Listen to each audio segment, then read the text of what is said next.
Yo, what's up everyone? It's your boy Carl back at it again. New stream, same brand, you already know. Or new video, same brand for those watching on YouTube. Cause yes, we are recording this stream like always. And let me lower the music, I think it's a bit too loud for y'all. And it's overpowering my voice, so we don't want that. But yeah, I hope y'all doing well on this Monday morning. I was about to say Monday afternoon, but it's morning. It's only 10 a.m. here. And ready to get on because like always, I'm ready. So, I hope y'all had a good weekend. Y'all managed to relax. And for those on YouTube, I hope y'all enjoyed the last stream, the last video that I made of the Fire Sonic fan art. I really enjoyed it. And yes, it was a stream that I wasn't like, there was no mic and no camera. I wanted to really lock in and really focus on that, you know. So that's why I decided to just have music in the background, and I was interacting with the chat by typing in there. So yeah, but today went back with the camera and all this stuff, and yeah, so today's gonna be a short stream, a short video. Well, you know what, every time I say that it always end up being end up being longer than I intended to. But today's gonna be a short stream, so expect to have a stream that is like maybe an hour 30 minutes or 2 hour max. I'm not gonna do more than that. The reason why I'm making it shorter is because I don't want to exhaust myself to the point I'm doing for what I'm doing today, and also I plan to do other things that need a bit of my energy. So I don't want to just push myself to do a 3-hour stream, because knowing me, I'm the type of person like after a 3-hour stream I'll take a break, then I'll come back like maybe 20-30 minutes later, come back and draw more. So I'm not gonna push myself to the extreme. I'm gonna learn how to rest. This is an attitude that I'm gonna take as the year ends, you know, for starting today. No, I'm not waiting for January 1st to change everything in my life, you know. It's just that I want to take an attitude of being able to balance resting and work, and this is what I'm gonna do today. Don't worry, I'll still do like 3-hour stream. It's just that, you know, when I'm gonna do them, I'm gonna make sure that I rest after. So yeah, that's the thing. But anyway, so what we're gonna do today, so today, as you can see in the title of the stream, or the title of the video if you're watching, we're gonna do art style master study. Well, actually I said master studies in the stream here. Maybe for YouTube it's gonna be different, you know, because I don't know if I'm gonna do more than one master study. The reason why I say master studies is because I plan to study 2 styles. I don't know if I'm gonna do them on stream, but I'm gonna focus on 1 style, at least lock in on 1 style, because this week I decided to at first it was a challenge, but I decided to commit to it and actually make it, you know, like I guess the challenge, you gotta commit to it anyway, but I decided to actually make it a thing, like, you know, like if actually what I'm making, I might do something with it, you know, like a project with it, you know. And I want to create a new character design, and that's gonna be the first time in my entire life that I'm gonna create a character that is an animal character.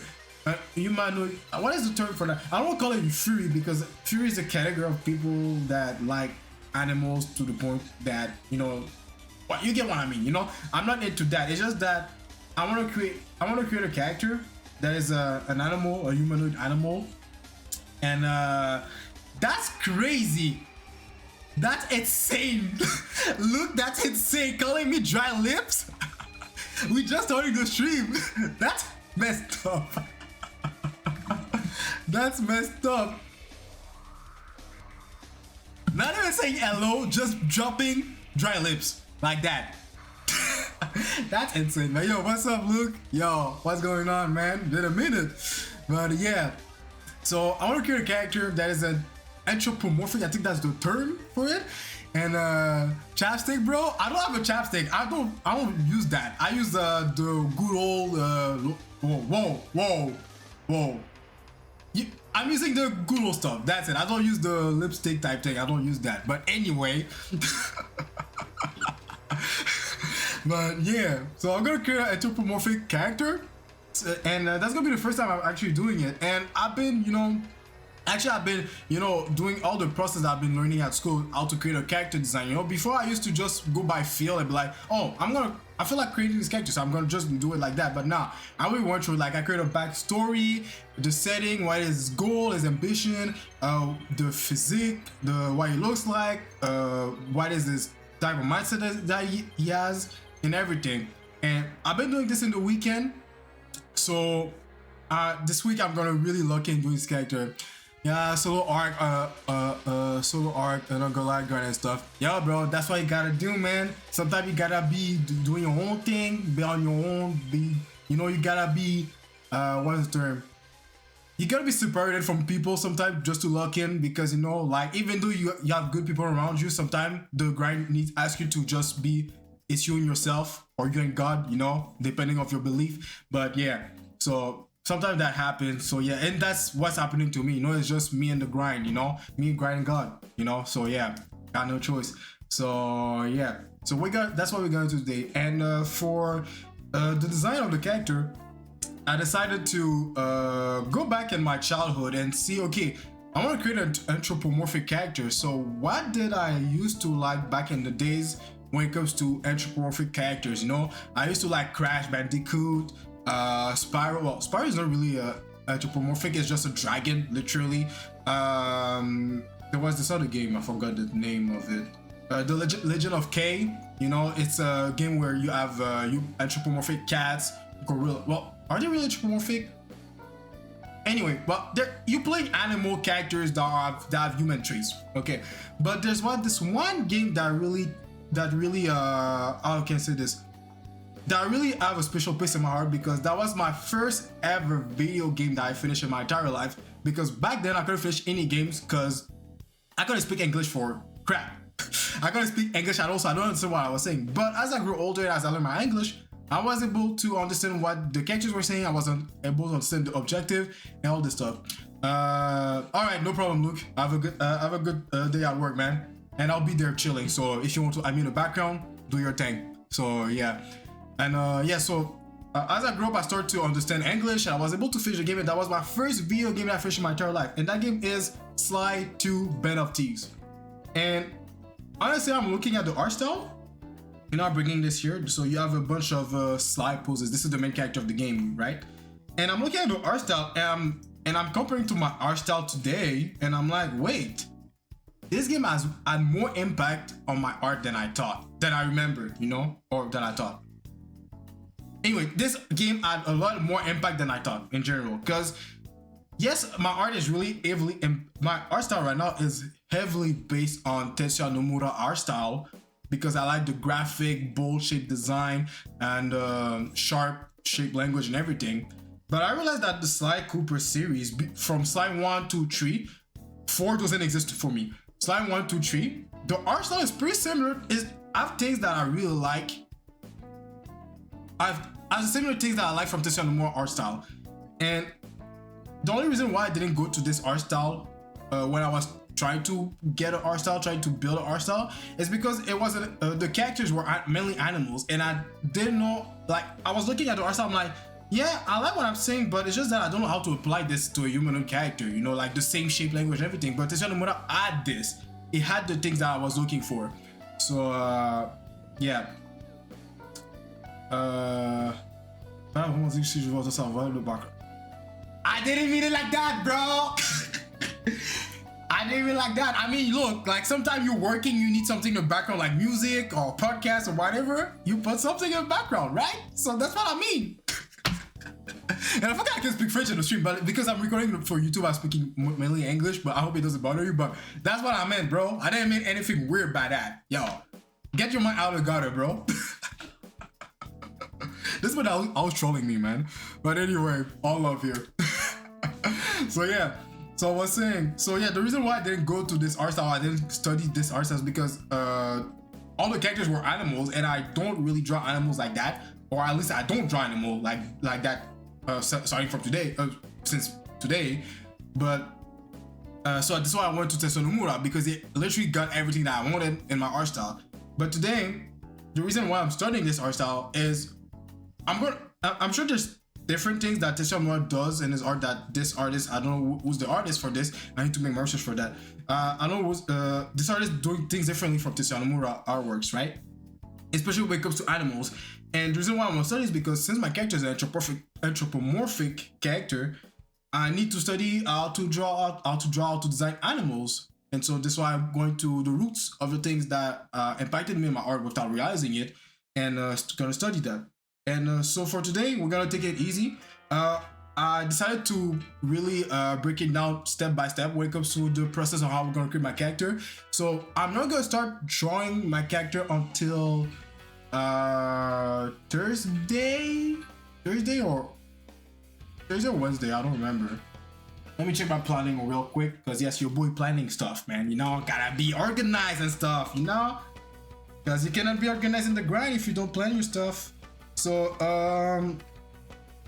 okay, so today, so here's the plan. Today, we're doing a master study, but we're only gonna focus on the shape language. So I'm really gonna focus on the shape of the characters, you know? Like right here, I showed you slide. You know, I'm not gonna study all of that. I'm gonna draw a couple of those because he's the main character, but I got a bunch of, wait, I can just do that here. I got a bunch of characters, you know, I got some of the bosses on the game, you know, the waifu of the game. I'm not gonna lie, I'm surprised I didn't turn into a Fury after seeing this, but anyway, that's beside the point. Mugshot, you know, more of the Carmelita, the poses and everything. You know, we're gonna study those things. We're gonna study the shape language of those characters. Fun fact, she's Asian. We got an Asian character in the game. She's a crocodile. But if I gotta put context into it, I mean, back in the, okay, look, I understand from the time it was acceptable, maybe, but today if they do this, people might try to cancel it, say, oh, this is wrong, nah. Me personally, it didn't bother me when I played the first game, because I didn't play Taiwan until 2 years ago or last year, I don't remember, and I didn't know they made a level in 80. I don't know how to say 80 in the game. Nah, bro, don't cancel. It's actually dope. But okay, what I'm gonna say after, you might cancel. You might have to cancel them. But she's Asian, okay? And her name is Miss Ruby, and her main thing is doing voodoo. Look, don't cancel them, okay? Because I'm pretty sure at the time, either they didn't know better, or they actually made research. Mora, not you too. Don't cancel the SLY series, please.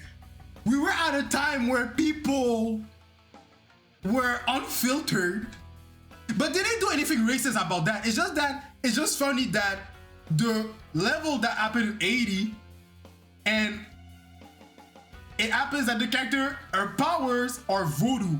Voodooism. Is that a word, voodooism? Just not a good look, bro. Don't cancel my favorite video game, man. One of my favorite video games. Don't try to cancel it. Unfiltered. Oh no. Look, I'm just saying what it was like back then. Back in the 2000s, bro. You had shows like South Park, Family Guy, Futurama. I think I didn't watch Futurama like that, but I'm pretty sure Futurama was out of pocket. I feel offended though. Go like, come on, Luke. Come on. I know you playing. Anyway, back in the days, you know, making racist jokes, making stuff that are really like what's the term in English? Stereotypes. A lot of stereotypes was pretty normal, and people didn't take offense to it. Actually, they were laughing about it, you know. Maybe today wouldn't slide, but yeah. Most of those shows age like milk. Yeah, true, I'm not gonna lie. Because I'm thinking about it, I'm like, yo, if a show like South Park came out today, like, imagine you create South Park today, bro. That show will be canceled day one. Honestly. But yeah, so she's Asian. She does voodoo. Okay, to be fair, it's true that we Asian have a history of voodoo. But it's just that I just thought it was funny. No, girl, people were not laughing at it. I can assure you that. I mean, I was laughing personally when I was younger. I mean, I was younger. That was me though. There's just a better platform for them to shout their grievance. Fair enough. But I'm not gonna lie, I used to laugh at those type of things that were making jokes about all the stereotype of ethnicities. You know, I'm not gonna lie about that. Especially shows like, movies like Rush Hour, bro. Rush Hour was the peak of stereotypical stuff that happened. Once upon a time, yeah, once upon a time, when I was a young age, type beat, you know. But yeah, like shows like movies like Rush Hours, bro. Like I grew in a time like this, you know. So that's why when I see things like that, you know, who are you calling Unc? We are the same age. Carl, going your mask off at the end of 24, you ate to it. Bro, what you it doesn't even me. I'm talking about a game. I'm talking about a game. That ain't even me. Y'all trying to make me look bad, bro. That's crazy. Anyway, beside the point. But she's Asian, yeah, cool. You know, we got this character. So today we're gonna study shape language. So I'm not gonna focus on details, in fact, that just like pure blocking. Like think of it as 3D modeling. When you 3D model, you gotta first start with blocking. And all I'm talking about because I did 3D modeling, that's cool. Let's go. Carl said, I think edgy jokes are funny as heck. I'm screaming, I never said that. You putting words in my mouth. Y'all putting words in my mouth. That's crazy.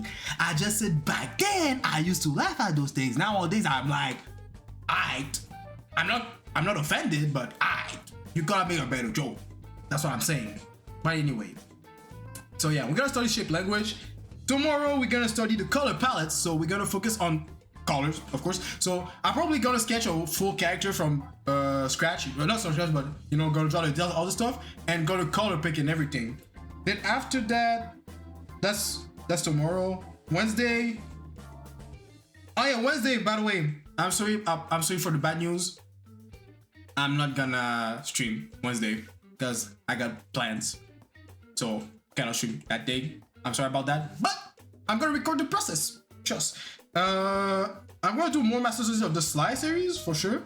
And I didn't specify what I'm gonna study. Weird. Okay, that's on me. I'm gonna figure it out today. Knew this guy for more than 10 years. I didn't know he was like this.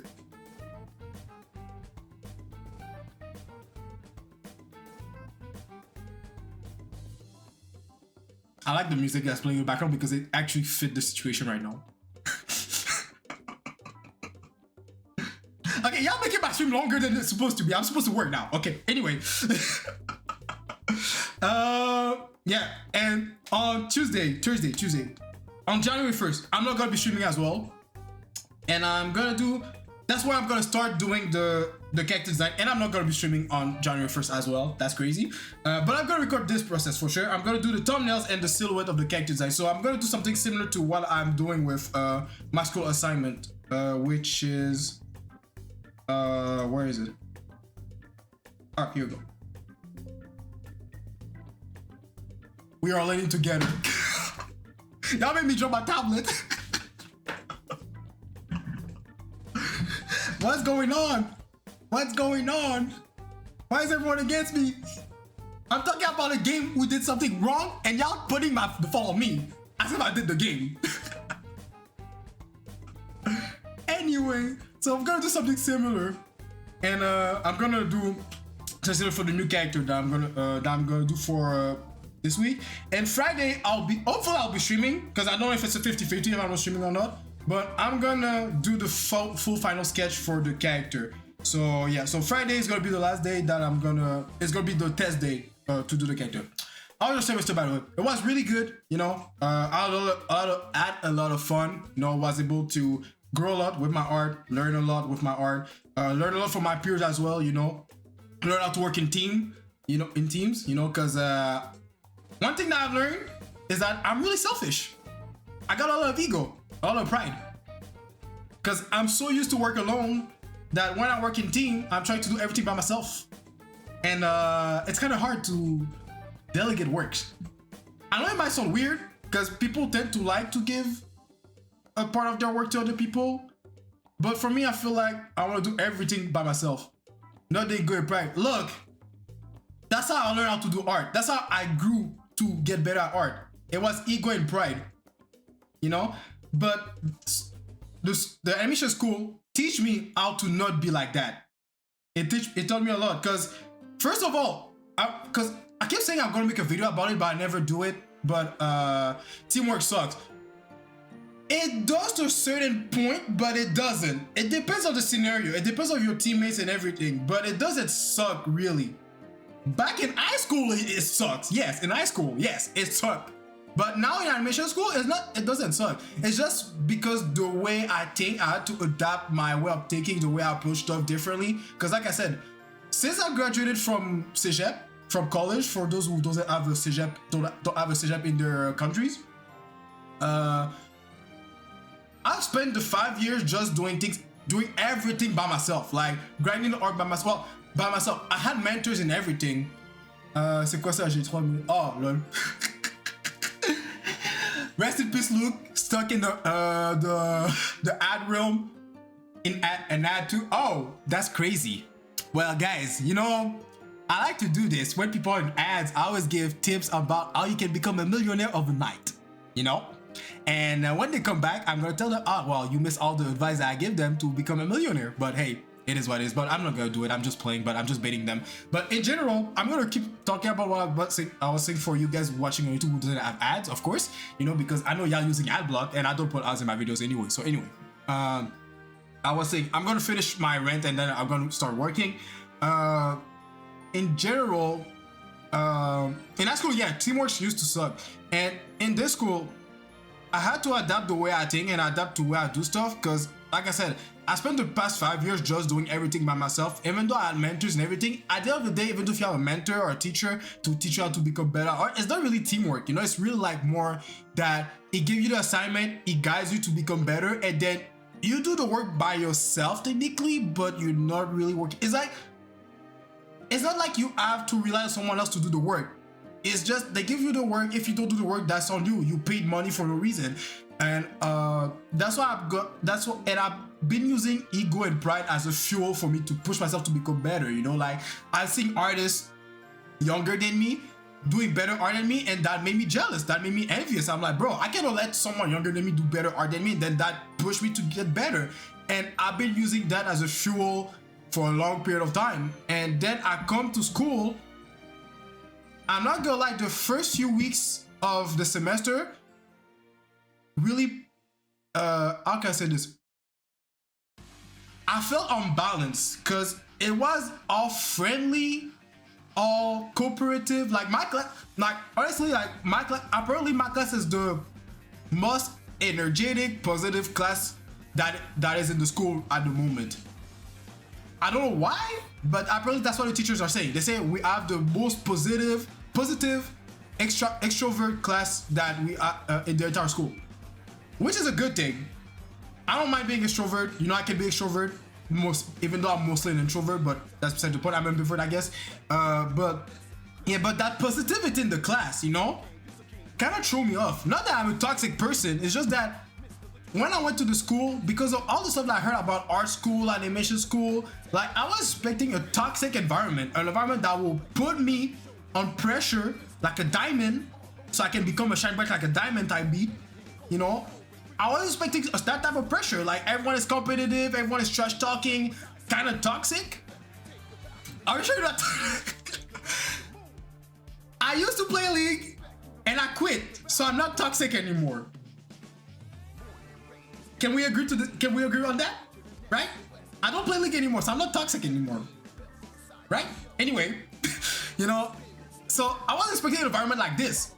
Like a toxic, pressuring, competitive environment, and I was ready for that. Like, yo, day one I was like, yo, look, I'm not gonna let anyone stand on me. I'm not gonna let anyone stomp on me like that. I'm gonna show business. Bro, first day of school, everyone is happy-go-lucky, everyone is friendly. I'm like, okay, that's not what I was expecting. I was expecting more, you know, more like your art is trash, you know, type beat. I was expecting that. Now you're right, school is not that nice with all the pressure that they give. Yeah, but like I said, it depends on the school, you know. It depends on the major you're studying in as well. So, but pressure in general doesn't feel nice, but it's through pressure that we get better, we get stronger in everything. So you gotta get some pressure in your life, because if everything is easy, you're not really growing. So yeah, I'd say that it's art trash if you want show the experience. Hey, whoa, Mora, chill.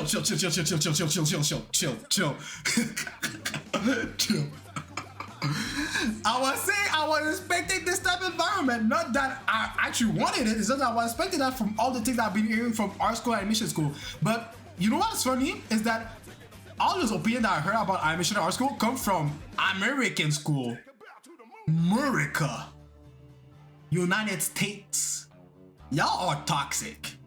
We in Canada, we ain't toxic. depending where you are. Depending where you are. But we're not toxic. And you know what's even funny is because all my classmates are from France.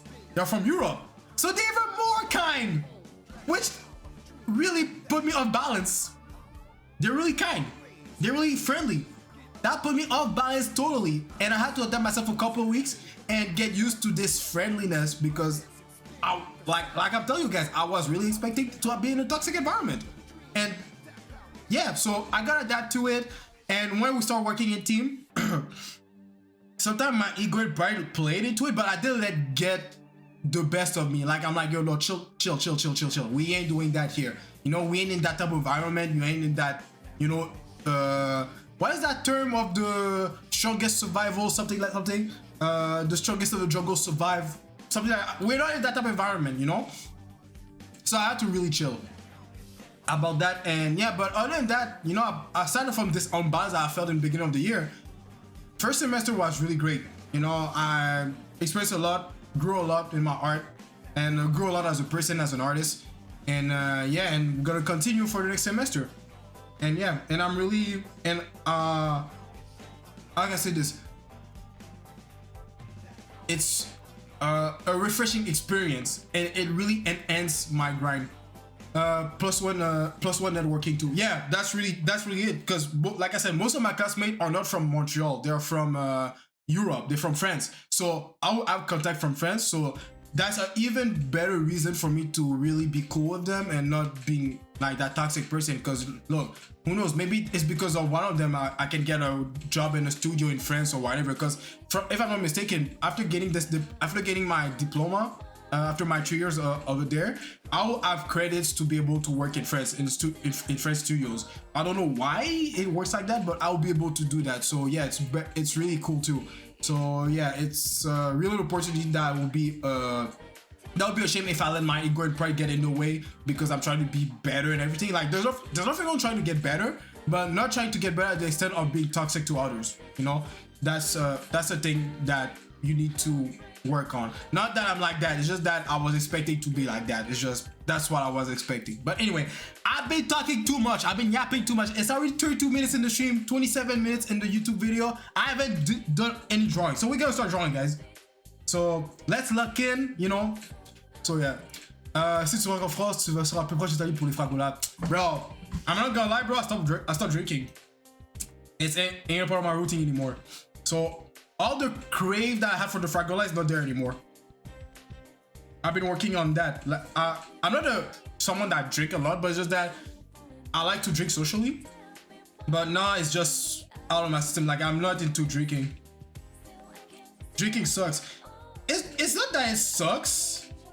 It's just that I don't know. There's nothing wrong drinking. Drink with moderation, of course, because if you drink like a party person, you know, you're gonna be drunk and it sucks and everything, you know. But it's like I don't see the point of it. And honestly, when you think about it, when you drink or you have alcohol, you're just putting poison in your body. Literally, like, oh, I'm just drinking a little bit. You're just drinking a little bit of poison, literally, bro. And as someone that work out, that try to get a certain physique and everything, it's better that I stay away from alcohol. So might as well stay away from alcohol for like entirely, you know. So I stopped drinking. Like I don't know if y'all know about this drink, but look, you're gonna know what I'm talking about. Usually around the time of the year, because it's Christmas and everything, this is the year where I drink a lot of cremas, right? I told my mom, don't even bother to do it this year. Don't even bother to do it because I'm not gonna drink it. We still got the bottles of last year. I think we got 3 bottles. And she wanted to do more. I was like, no, don't bother because I'm not gonna drink it. And I'm not gonna lie, at first, it kind of hit my system in a way because I wanted it. I wanted the cremas because we are in the season to drink that, you know, because this is where I usually drink it. And this is the season where I drink most alcohol, you know, most of the cremas. And for those who don't know what is cremas, it's literally milk with alcohol. College recovered alcohol. I'm not even alcohol. I'm not even alcoholic. I drink socially. Yeah.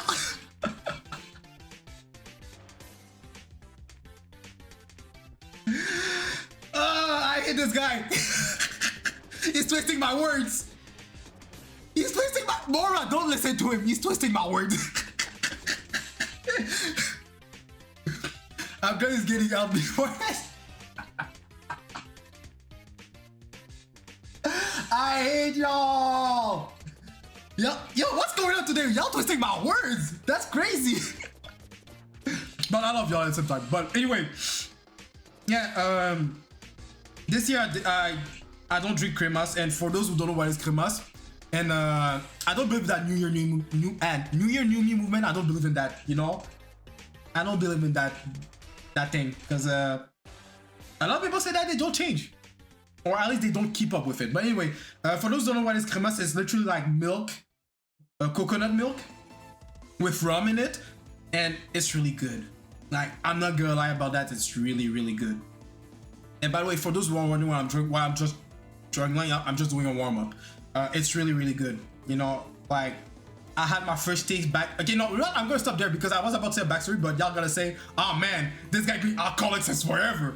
Never mind, I'm gonna stop here. But anyway, I had a taste of it. I fell in love with it. So yeah, but I didn't drink any cremas this year, and I just stopped drinking alcohol in general. So yeah, it's out of my system. It's out of my thought, out of my mind. Alcohol is not even a thing. So yeah. But while we're talking about alcohol, by the way, while we're talking about alcohol, I don't even know. Y'all made me start talking about things I don't even know how we got there. I know we're talking about how my semester was, and I said it was great. But I don't remember how we get to the alcohol thing. C'est toi qui est parti sur l'alcool. I started the conversation about alcohol? That's crazy. Okay. That was you? That's what I thought. Because I'm like, why would I talk about alcohol? With the Fragolas. Yeah. And for those who don't know what is Fragola, it's another alcohol. Because, okay, I'm going to give a bit of backstory. Before, it was last year, right? So, I'm not someone that drink. I don't usually drink. I drink my cremas around this time of the year usually, but other than that, I don't drink outside of that. And I try to, and when I go out with my friends, I don't really drink. And you can ask Luke, I don't really drink when I go out with them. It's only last year I started doing that a bit more often. But we went to Italy last year, and and I was like, oh, I'm not gonna drink. I'm going out with y'all, but I'm not gonna drink. I'm just gonna watch y'all drink and everything, right? I was saying that. But then, we went to that one place called Bum Bum. First of all, the name is really funny, but it's called Bum Bum. And you know, they are ordering their drink and everything. And you know, I think it was you, Luke, that ordered the Fragola first, or it was someone else, right? I saw the Fragola, I was like, dang, that thing looked tasty. Let me get one. Bro, I was gone. It was the worst mistake I could have done. I took one and I was gone. Bro, since then, bro, I think we spent like every day drinking this. That's insane. But yeah, then after that, we almost lost. Yeah, but you know what? You know, it's not even my fault because the drink is so sweet that I didn't even think, like, I was like, okay, there's no alcohol, but that thing was just too sweet. It was too good. That was literally like Cremas 2.0, but with cherry. Like, bro, we're drinking this every day. And since then, I got into this habit that when I go out, I will drink socially. Like, before I went from I don't drink at all to I'll drink socially. But now I went from I drink socially to I don't drink at all. I went back to my old good ways. Because usually when people go back to their old ways, they go back to their bad ways, their bad habits. But me, I went back to my good old habits where I just don't drink at all. And I can't have fun without drinking. It's just that one drink in particular, when I went to Italy, made me start doing an habit that I didn't have before. And I blame y'all. No, I don't blame y'all. I don't blame y'all. I just had to have the discipline and the sheer will to not drink at all. I just had to respect my commitment of not drinking, and I broke that commitment. But that was in the past, you know. We all make mistakes, and we can always have redemption with that.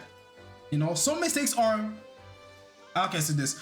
some mistakes are worse than the others. Some mistakes are really hard to recover, but this one wasn't that bad because I didn't turn alcoholic. I just start drinking when I go out sometime with my friends. If I go to a place where you can drink, I will drink, but now I just don't do it anymore.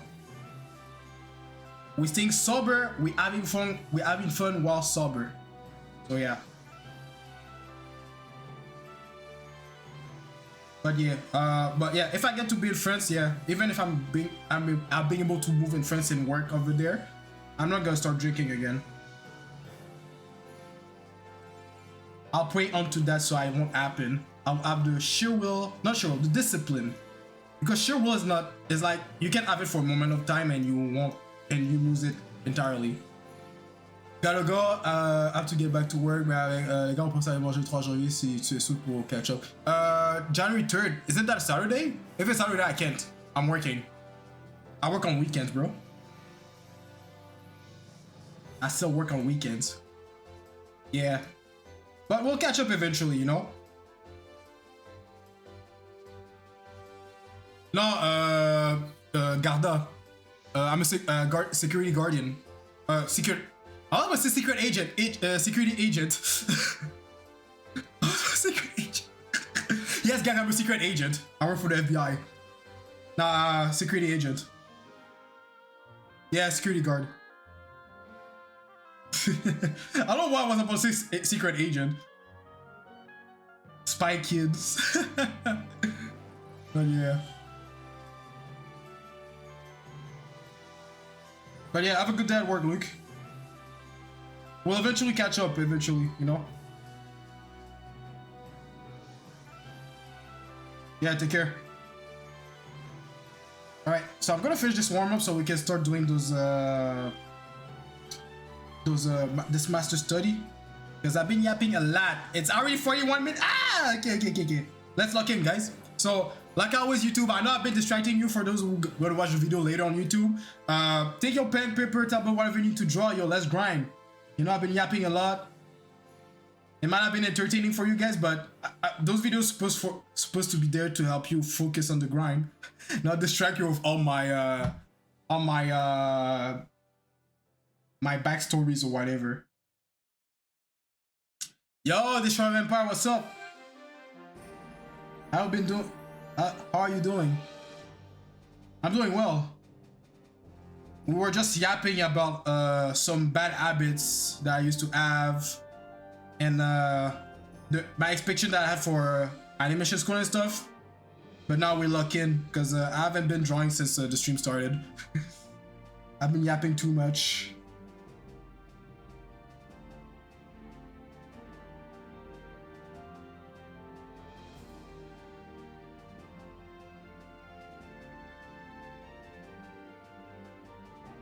I'm chilling was playing the first Witcher game. Ooh, nice.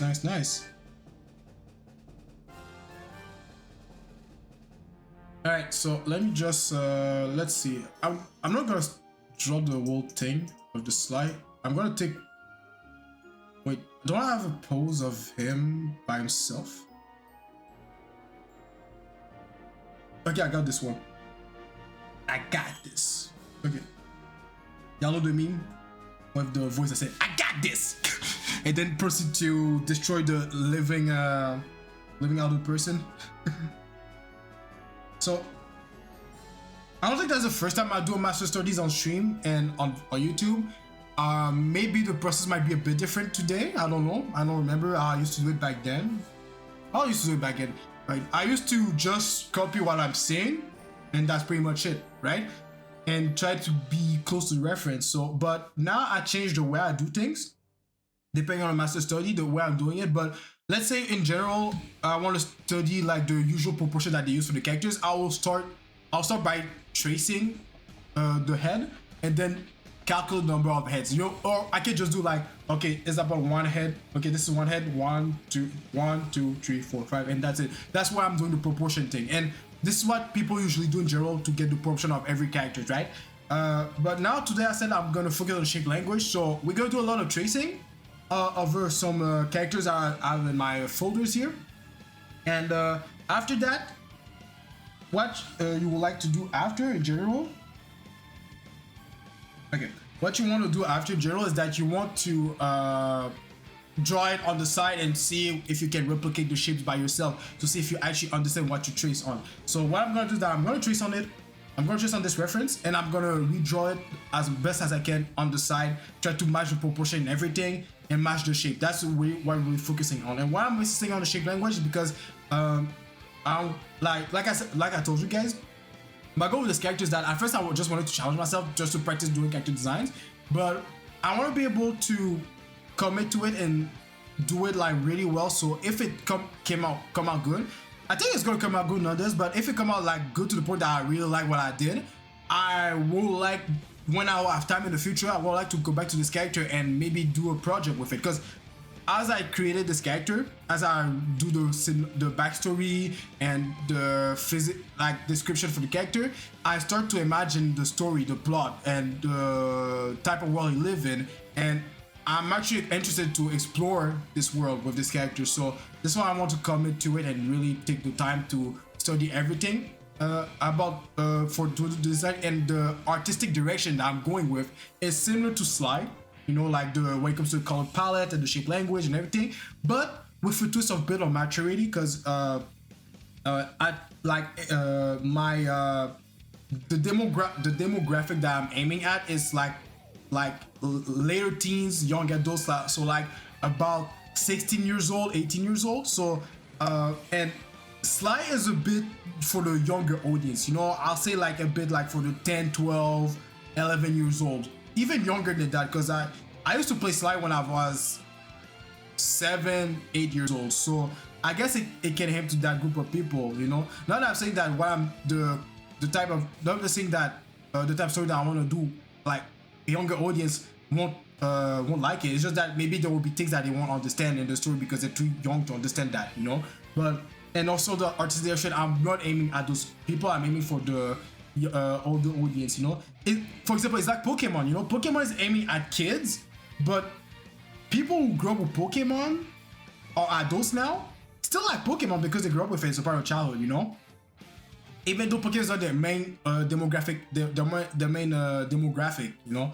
So yeah, that's what I have in mind when it comes to this character design. So yeah, and also no, I'm gonna keep it as a surprise. I'm not gonna say what type of character I want to design. So yeah, I'm gonna keep that for the day I'm gonna stream when I'm gonna do the final test and everything. All right, so let's start drawing. So for the next couple minutes, hours, I'm gonna just look in. I'll be there. So chat if you have a question or want to talk with me. I might be ignoring you, not intentionally, but I just want to lock in because I've been yapping a lot. So alright, so we're gonna start tracing over it. I'm gonna trace with a red pen. Alright, so we're not focusing on the details. I said red, why I'm blank. So we're not focusing on the details. We're just focusing on the general shape. We're not even focusing on the whatchamacallit, the line work, because you can see the line work is a big element in this art style, which is something that I really like in general, which is the type of line work that I do in my art.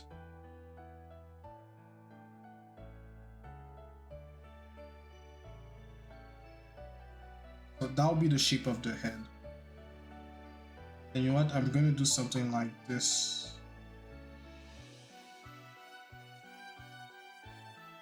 Then we have the hat.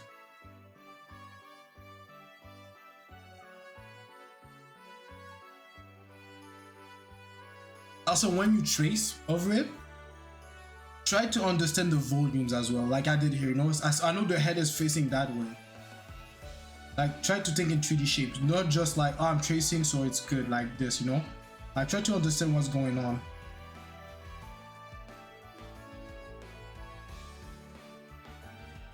Like, I know it's curving, this part here.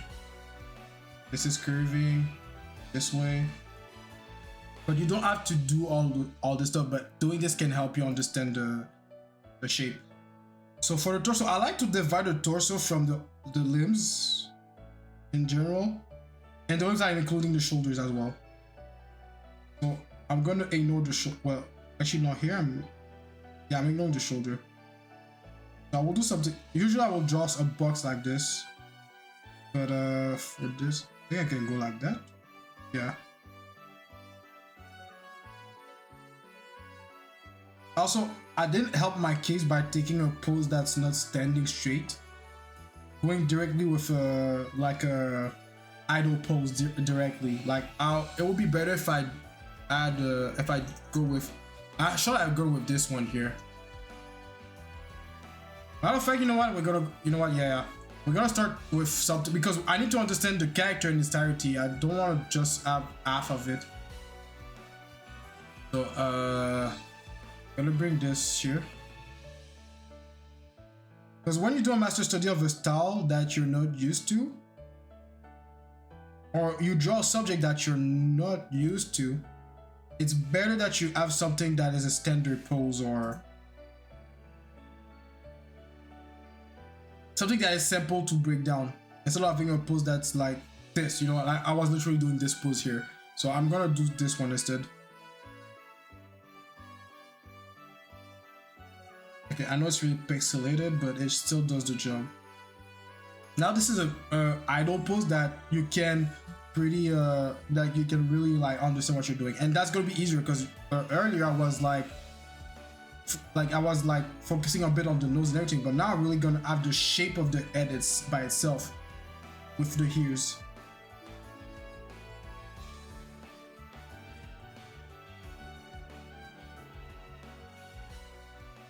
And if I miss details when I'm tracing all it, it's okay. I have the full reference in front of me. That's not pixelated. You know, that's a shame for old games like this, is that they don't have updated artworks, which I don't blame them because it's an old game, you know. I don't expect them to update the artworks, but at least like give like high quality images of those artworks, you know.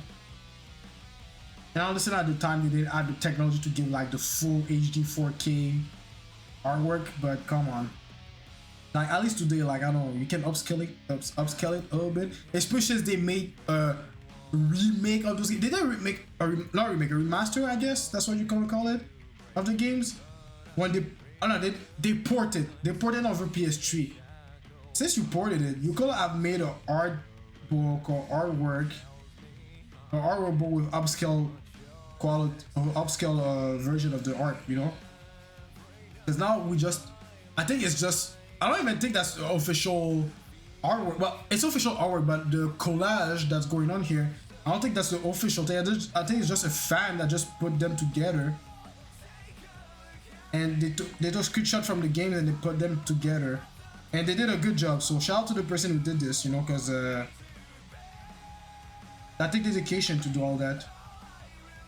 Because I recognize those, like some of the poses are like I'm looking and I'm like, oh yeah, it's from this scene of the game. I'm gonna stop it at here. The pelvis.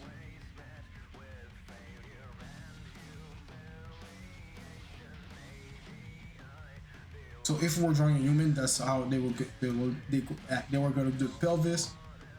And like I said earlier, draw with volumes, not just flashing. Like don't just like do the contour. Draw the volumes, because not only is gonna make you understand the perspective of how the limbs goes, and also it's gonna reinforce your mind and see, okay, this is the type of shape they use when it's in full volume. Because if you do a turn around in this character, you have to understand what are the shapes, the volumes, the forms that you are using for this character. Of course, some of them are really obvious, you know, like the cylinders. Like you always use cylinders for arms, you know. I mean, you can use boxes if you want to, but usually you're gonna use cylinder.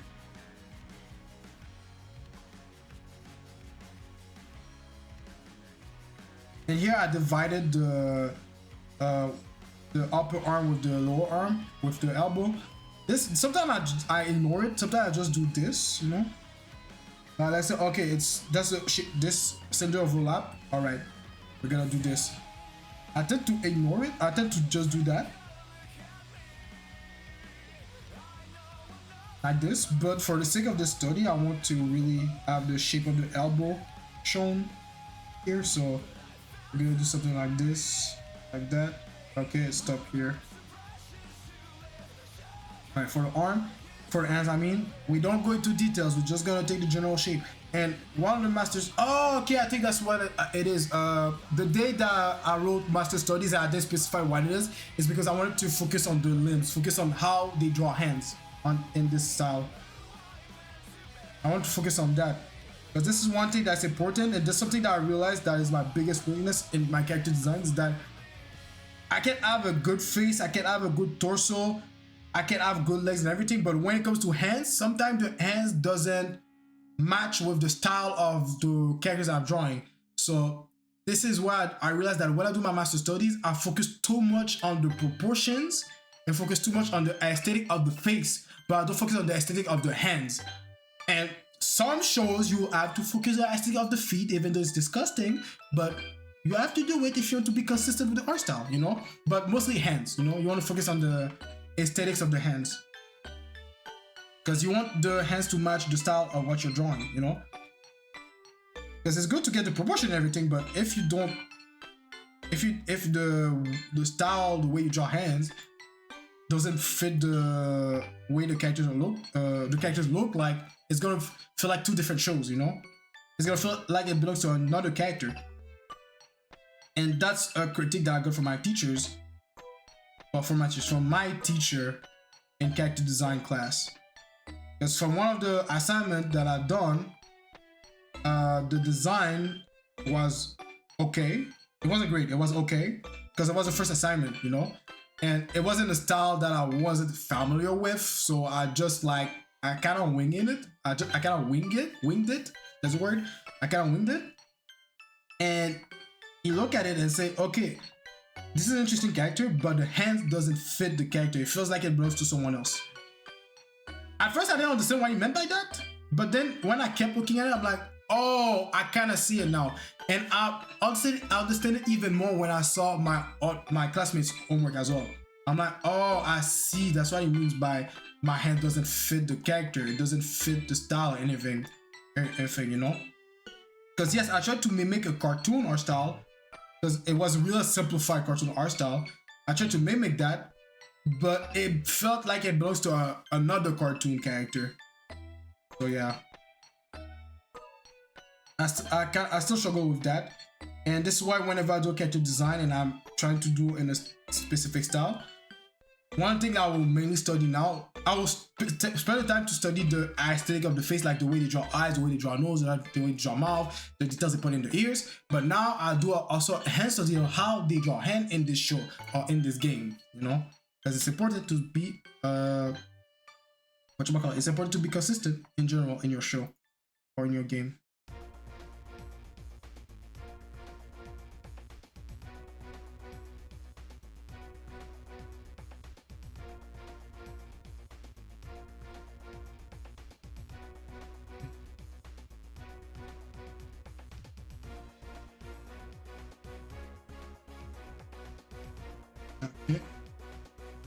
This.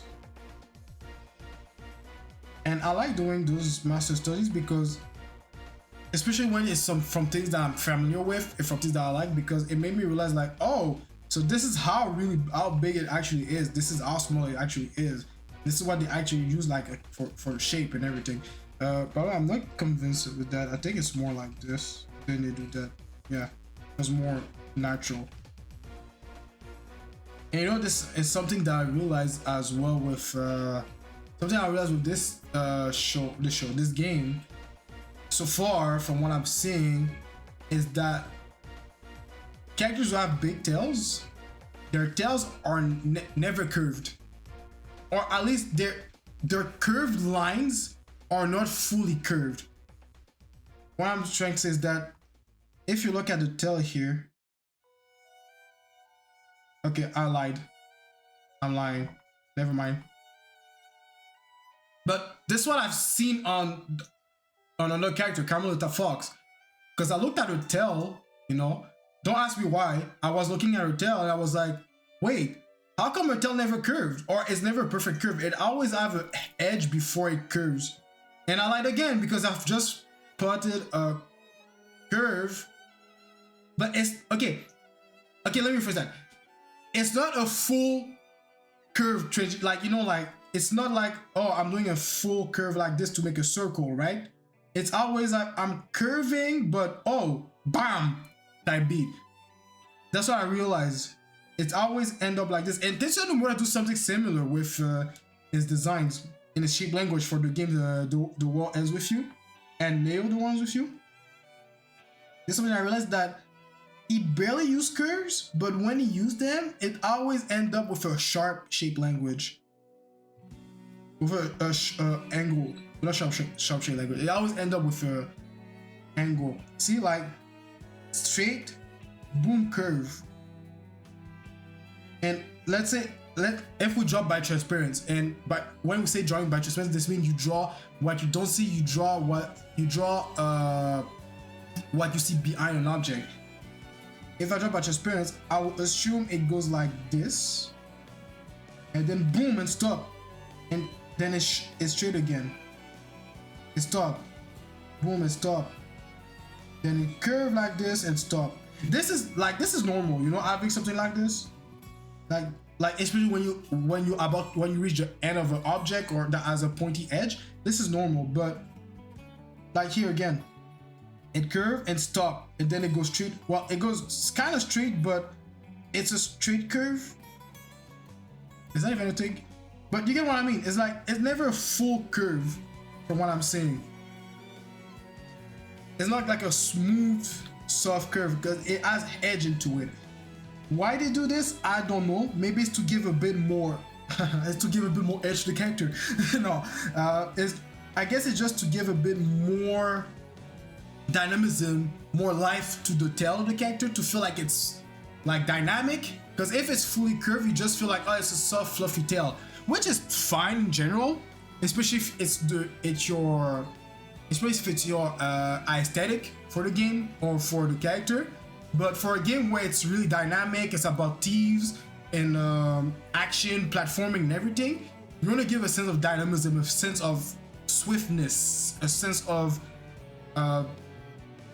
speed. Because yes, sharp shape language, edge, shapes that have a lot of edges feel dynamic, it goes fast, especially triangles, you know. So I guess that's what they're trying to communicate with that show. And I'm gonna keep that in mind when I design my character, when I'm gonna do his tail. It might be hard to do it, especially for the animal that I picked for the design. It might be a bit hard to do a tail that is dynamic like this, but I can find a way. Actually, I'm thinking about it, I'm like, yeah, it's possible. It's just gonna be more square-ish than triangle, but it can work. But anyway, let me put some volume into that, meaning like doing those things like this. Also, I told you guys that I like to do this with the chest. I like to do this. I need to put this higher, but this is where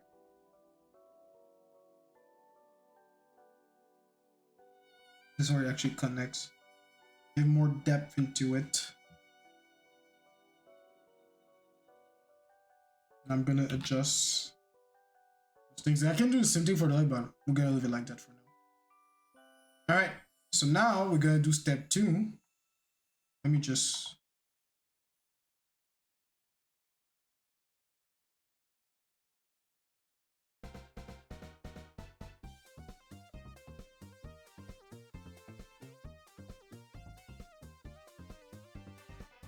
putting volumes on my cylinders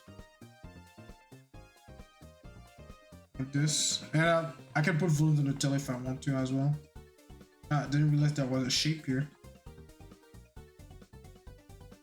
but this is, I'll call this detailed, but because I'm really focused on the body of the character more than the objects and everything.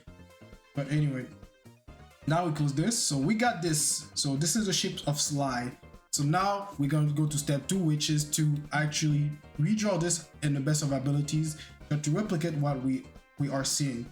So me personally, I like to start with, I know the head is not a sphere, but I like to start with sphere because I feel comfortable starting with from a raw shape, raw primitive shape. I should say not rough shape. Well, I say rough, but anyway, I like to start with a primitive shape and then sculpt, build, extrude forms out of shapes or forms out of it. I like to do that. So I'm gonna start with a sphere.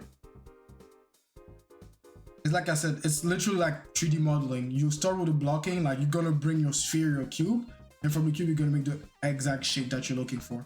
And also, you know what? I'm gonna count the number of heads because I almost forgot. So assuming that his head is going maybe like this, about this size, I think it's fair enough to say it goes about this size. I'm gonna call this SLY trace so I don't get lost in the sauce, and I'm gonna save this as well. 7.5. This is like what? 44 master study slide. Okay, the slide trace, and I'm gonna take my blue, my lovely blue. Actually, why I do that, I can just, I usually do the line thing when I do the proportion for the body, when I'm trying to be 50-50 with 50-50 with the body, because you know, like if you got 6 head, that means like your torso gonna take 3 head and your legs gonna take 3 head. You can go 3 head and a half if you want to for the legs, because you know it's better to have the leg a bit longer than the torso, but it depends on your characters that you're doing. So yeah, I'm gonna copy this. I didn't copy anything, okay.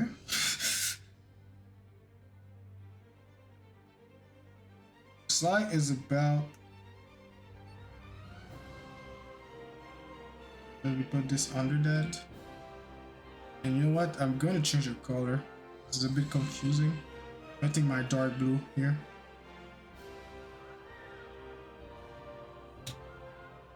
Okay. So, 2 head, 3 head, 4 head,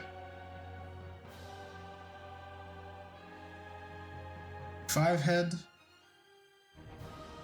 6 head. I like to say 5 head, because if we ignore, like, and let's say if it was standing straight, I think it will be 5 head. I don't think it's a 6 head because its leg is just out. It's just in perspective. So you might think, oh, it's a 6 head. You can say 6 head if you want to like if you just want to be able to see, okay, this feet is about the 6 head. But I think his height in general, like if you just look at his height, like when you measure him, he's 5 head. I think because it's his feet here is about in the same perspective of his body. So if he was just actually standing like the same, if the both feet were in the same plane or same perspective, he will be 5 head.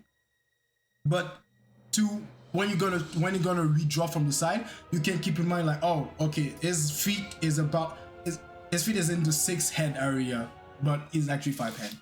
I don't know if it makes sense for y'all. If it doesn't, I'm sorry, I don't know how to explain it better than that. All right, so we're gonna keep that here. Now we can start. So sketch. Look at sketch 1. Also, I don't know if y'all realize that I made, well, it's been there for a while. It's just that I did, but I made a color palette of colors that I tend to use pretty often. So because this is a part of my own training. Because what I'm doing actually, you know, with the characters that I'm doing, it's a part of my own training, especially what I'm doing right now. I've been analyzing. Is that called Penguin?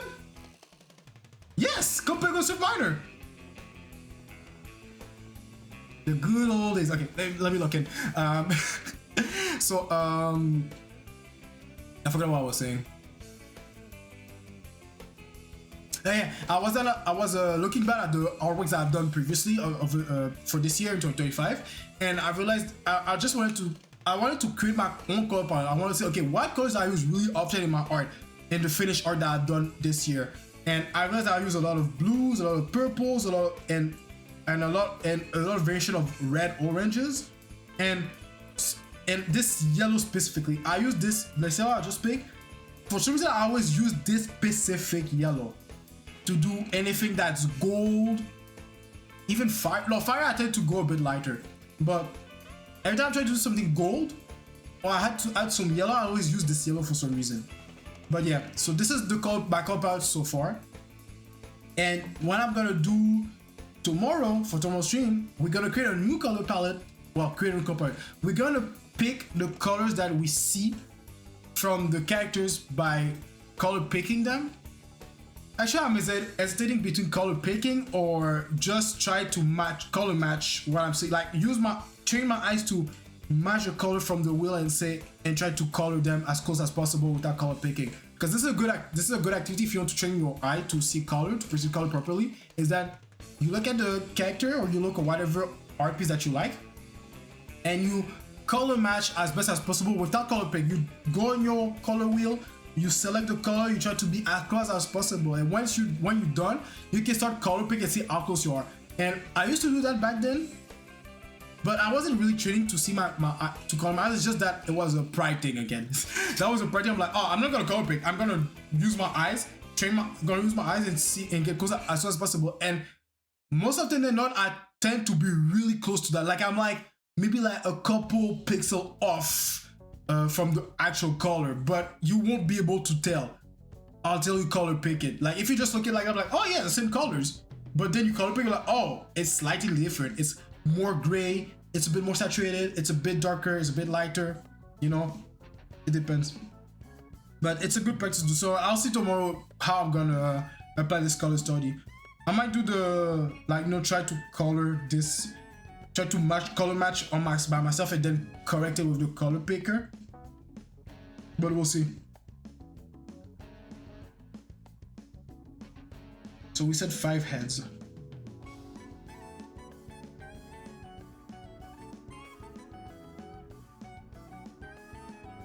So first I'm gonna match the shape that I'm seeing.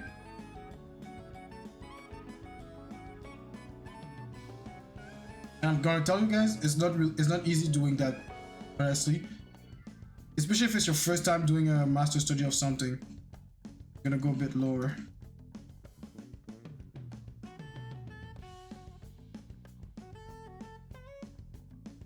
You know, and something I like about this art style in general, or why I like sharp shape language in general with this type of art, is that since they use a lot of straight lines, it's easier to replicate because I don't have to replicate a curve, you know? Replicating a curve is pretty hard, in my opinion. But replicating a straight line, you'll be like, oh, okay, I just need to adjust this for a little degree, you know? Like, oh, I just need to tilt it a little bit and that's it. You know, a curve line is like, I need to curve it more inward or outward. It's like, it's hard. I mean, for me, it's hard to gauge how much curve I need to do, you know?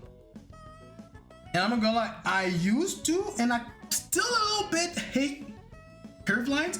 I say that, but I do a lot of curves in my art, especially when I draw female characters, especially when I do my anatomy studies. Because in my anatomy class, my teacher keep telling me like, I understand that you like to curve your lines, but in the perspective and animation, curve lines is pretty hard. So try to draw with more straight, you know? Curve when you need to curve, but don't curve everything, you know? The paradox of being human. I hate drawing curves, but I do a lot of curves when I'm drawing my anatomy. But I think it's just a reflex of me when I'm drawing female characters, because, you know, we tend to draw female characters with a lot of curves, right? Am I right or am I right?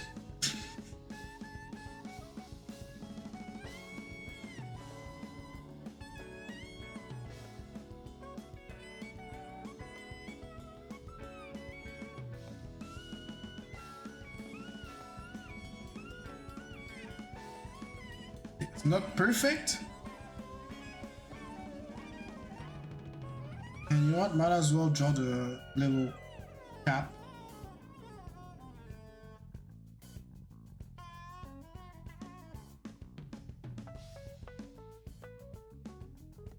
So this is how you start. This is how you start to style match in general. Like you understand the raw shape first. Then after that, you start adding the details. Like let's say I'm like that's not the point for today stream for today's video as well. But okay, 1 hour 10 minutes, we're good. That's not the point for today's stream or today's video. But you start by understanding the base shape, the foundation. And after when you understand the foundation, you start understanding the smaller details, like how they draw the eyes, how they draw the nose, how they depict muscle on the characters, because there'll be characters that have muscle. Mugshot, where you at? Where's my boy Mugshot? Big dog. See, look how they depict muscle. They use the outer lines to depict the edges of the muscle and everything, but it's mostly the shading that put emphasis on those, like the bicep here, and lighting that put emphasis on the triceps. You know, like it's really simplified, but when you understand your anatomy, like, oh yeah, I can see where the muscle are, where they put emphasis on the muscle, you know. So yeah. Ooh, okay. That was the biggest lie I told you guys. Like for this character, they use a lot of curves, you know. Even here, like see, like they use curve. And look, it doesn't go like. It goes like it goes. Stop, curve again. Stop, curve again. Stop. Slightly curved, but it's more of an edge, you know. Same thing here. Edge. Stop, curve. Stop, curve. Stop, curve. Like, you know, there's a rhythm in the way they do their curves. They don't fully commit to do a full soft shape. They really want that edge into it. And like I keep saying, I like that. I like that. And what is the thing he said again? You're smart. I like that. I hope this is not copyrighted. Yeah, also don't try to be nitpicky with the lines, the way you draw them. Because I said that because I tend to be like that, especially someone who draw with lines a lot. I tend to be really nitpicky with the way I draw stuff. It's when it comes to line work or sketch line. It's like, yo, no, I have to match light perfectly, exactly the way I see it. If not, it's bad. It's trash. But yeah.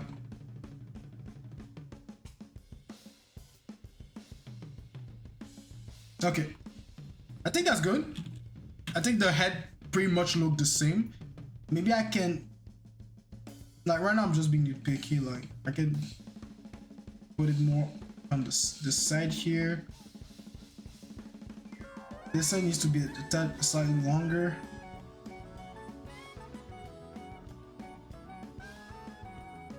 And this side needs to tilt a bit more. This side needs to be tilted a little more, so it's gonna make the chin a bit smaller.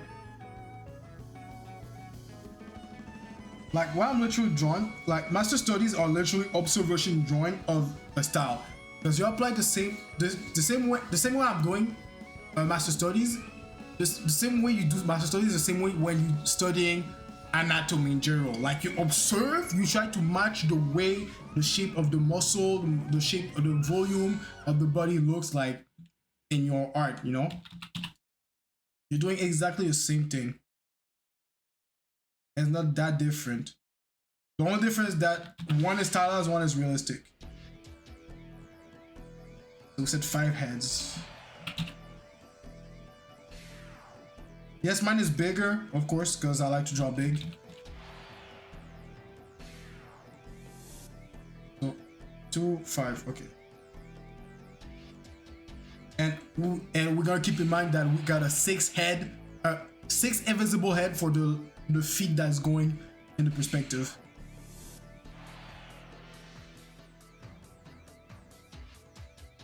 All right, time to draw things properly. So the torso is 1, ends at head. Torso, I'm talking about this part here, this blocky part. It ends at the half of the head, number 3. So we're gonna stop right here. So 1, 2, 3. So the torso stop about here.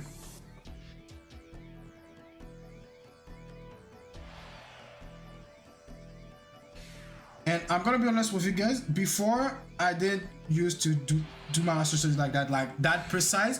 Like, yes, I wanted to capture the shape, like I was doing like trick the shape and draw on the side with approximately the same thing, but when it comes to proportion, I didn't care. Okay, it's not I didn't care, it's just I couldn't bother to even care about it. I couldn't bother to do it. Like I was like, yo, this is a pain. I don't want to calculate the proportion and everything. It's too much work. I used to be like that. So that was a mistake on my part when I did my master studies back then. But because I finished school, I took the good habit of doing it.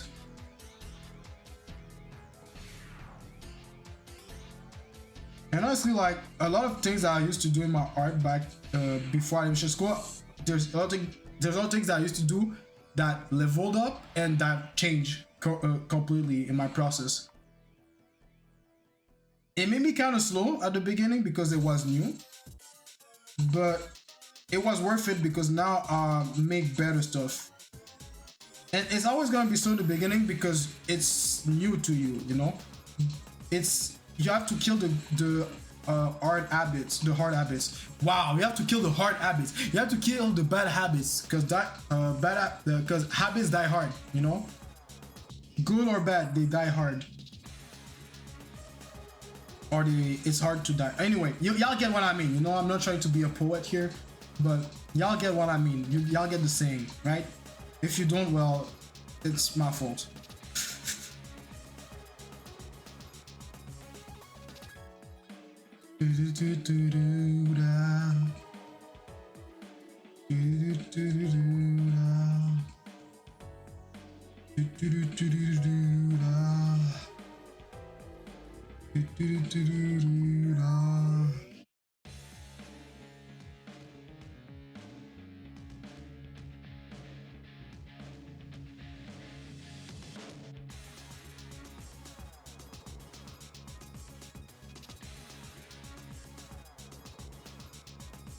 All right, let me do this hat thing.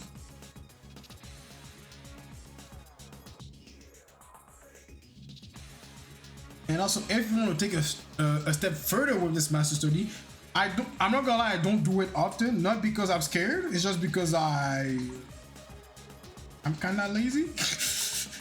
I'm not surprising to hear that from someone that preach the grind, but that's an option. That's really optional if you want to take this even further beyond. Like, it depends on how dedicated you are.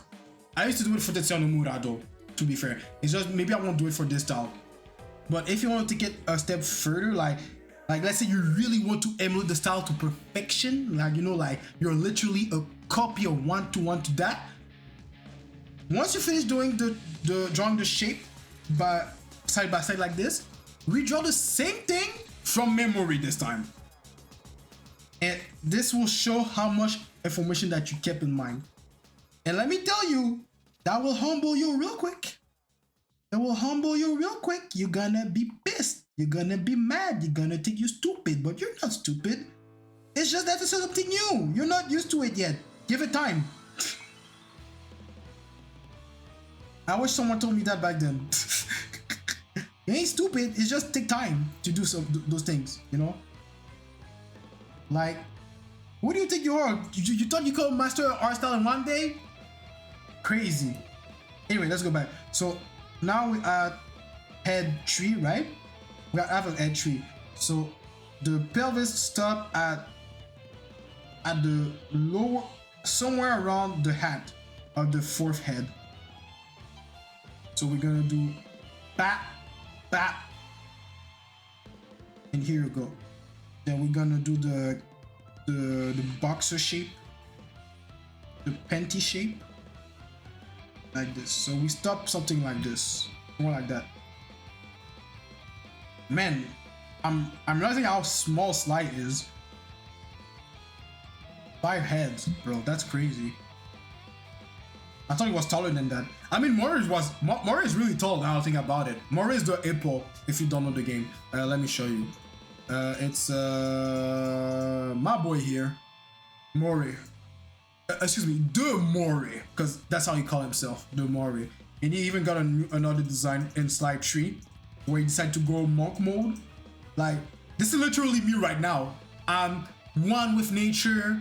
I denied all worldly things. I denied all anger issues. No, Cap, I'm not like that at all. I mean, I deny my anger issues and everything and all the worldly stuff. Well, I'm getting detached to the worldly stuff and everything, but I'm not that deep like that, you know, but you get what I mean. I'm peaceful, not toxic. All right? I'm not toxic, y'all. Yes, I might spit on you. No, I'm playing. I don't do that. I don't do that. I don't do those things, bro. But yeah. So yeah, Mori is kind of tall. So I guess that makes sense that SLY is really small. And well, if I think SLY is small, Bentley is even smaller. I think Bentley is Bentley is this guy, by the way. Bentley, where you at? Here's my boy. This is Bentley. Come here. I think Bentley is like 2 head or 3 head. 1, 2, 3 head. He's 3 head. So 3 head, 5 head. So I assume Mori is like what? 7 head? Because if SLY is 5, if SLY is 5 head and Mori is taller than him, I assume that Mori is 7 head. Approximately. Which will make sense. It will make sense, yeah, he's 7 head. Also, something that I heard, or something that, but not heard, something that I've heard sometime in the art community from time to time is that I heard that some people don't like to use head as a measure, head to measure characters, how to create the characters, their height. I don't understand why. Because personally, I never used it before school, but since I started using it, it's been really helping me to do my character heights more appropriately. So I guess it's everyone's choice. Everyone decide the way they want to use it, what method they want to use, because there's more than one ways to make your character heights. But when it comes to proportion, I feel like you need some type of measurement. So heads tends to be the most used, not accurate, but accurate and most used, I guess.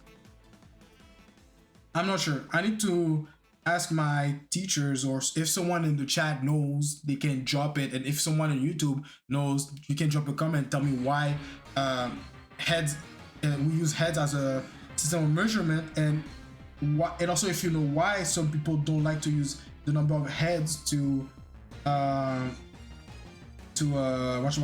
measure their characters. Please tell me. I would like to be informed. I would like to gain the knowledge to understand why they don't like it.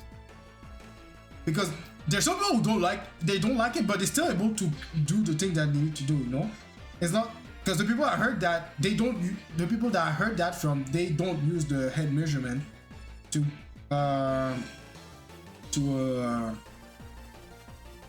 create the characters, and they create good characters that are well proportioned, or at least the proportion is believable, you know, like, because I'm not a pro at art yet. But from what I've seen, they are pros themselves, and they said, I'm like, okay, so they know something that I don't. And I would like to know what is that thing that I don't know. What is the secret technique? What is the sauce?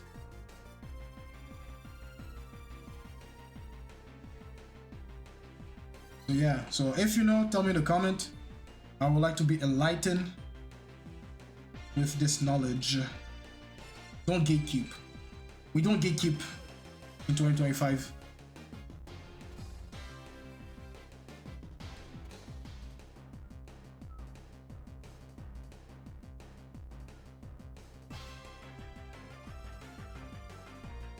So this one's gonna start just right here, and then we're gonna have this one going there, and back up.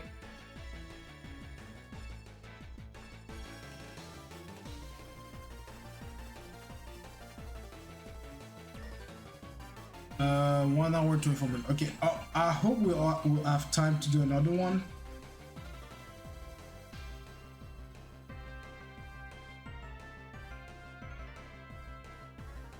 Because I've been yapping so much, I could have done more. I'm really sorry, guys, for the distraction. Okay. This one's gonna go like this and like this. Well, let me do this first because it's gonna help me better place the other foot.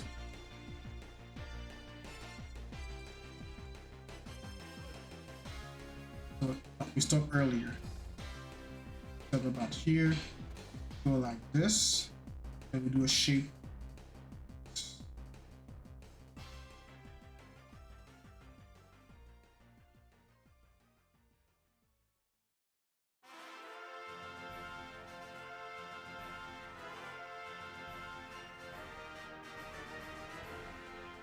And this here, yeah, stop about here. Then got this weird peanut shape here.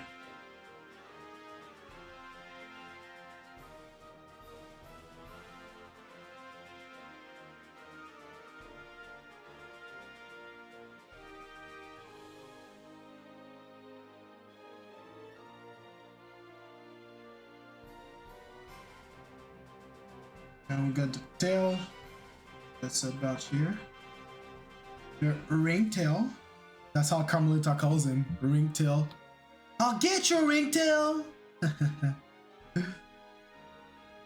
Nah, man, just thinking about it, I'm like, yo, I want to play SLY again.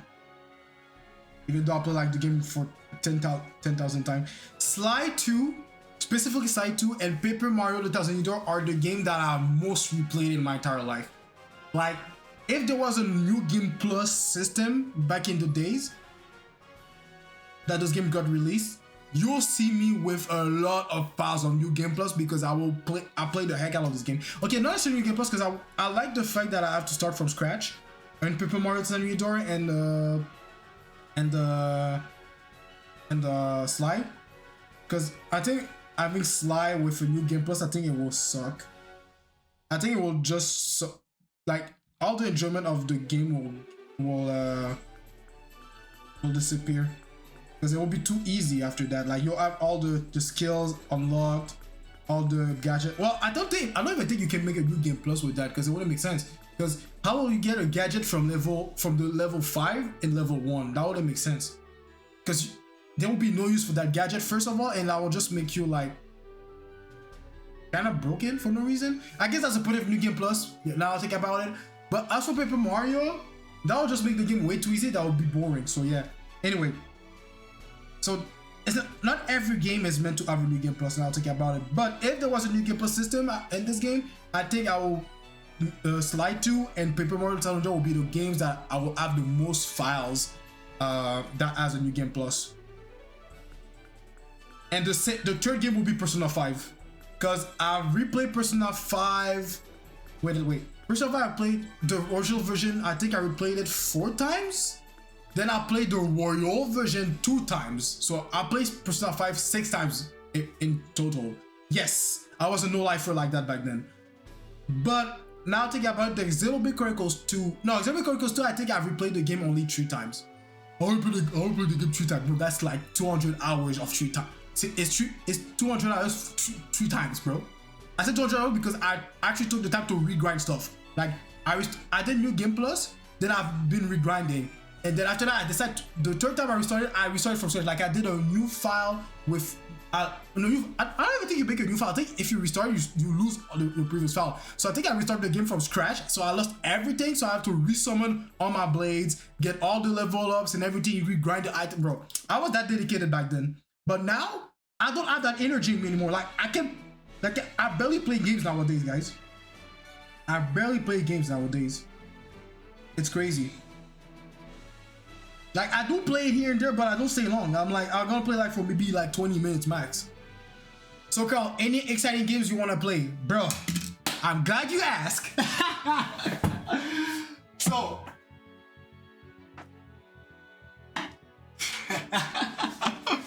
So I'm telling you guys, I barely have time to play games, but I'm still buying them. I don't know why. So as you know, I went to Japan, or anime or shows you want to watch. I'm gonna come to you for anime shows after this. So as you know, I went to Japan. So I had the opportunity to buy Japanese games for a lower price than the normal price. Let me go to the bigger screen. So currently right now I'm playing Paper Mario Brothership. I'm currently playing this game. I'm a bit slow because like I said, I barely play games nowadays, so yeah. So I'm slow, but I'm currently playing that. But also bought Tears of the Kingdom over there for a lower price. I'm really excited to play it because I forgot when the game came out, but I didn't get spoiled so far. So I'm looking for, well, some people warn me like, oh, if you didn't get spoiled, this means the game wasn't all that, you know? Or maybe it's just because the game was so good that people prefer that you get to know the game by yourself or something like that. So it's 50-50, but I'm looking forward to that because I really like Breath of the Wild, and I'm looking forward to see what's gonna happen in this game, you know? So yeah, the only thing that I'm scared is the puzzle part of it because it's really creative when it comes to puzzle, and when it comes to puzzle, I'm not the wisest and I'm not the smartest and I'm not a big fan of puzzles, so I'm a bit scared of this one. So, but I'm still looking forward to play that.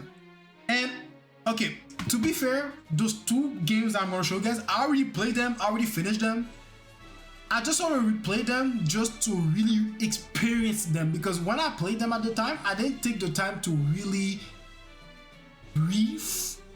I didn't really take the time to enjoy the game. I just really went in enjoying the game. Like, I still love those games. It's just I really went in to finish the game instead of experiencing it, instead of taking my time and grind.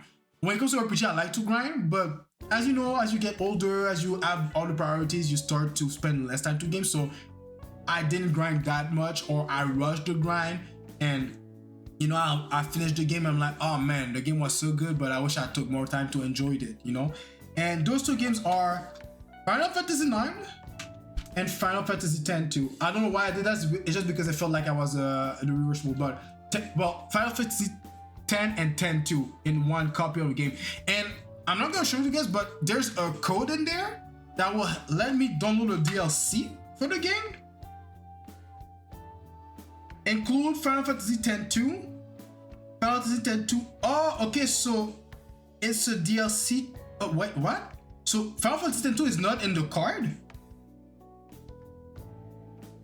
Because they said it includes Final Fantasy X-2, Final Fantasy X-2 Last Mission, and some created bonus audio, drama, and yeah.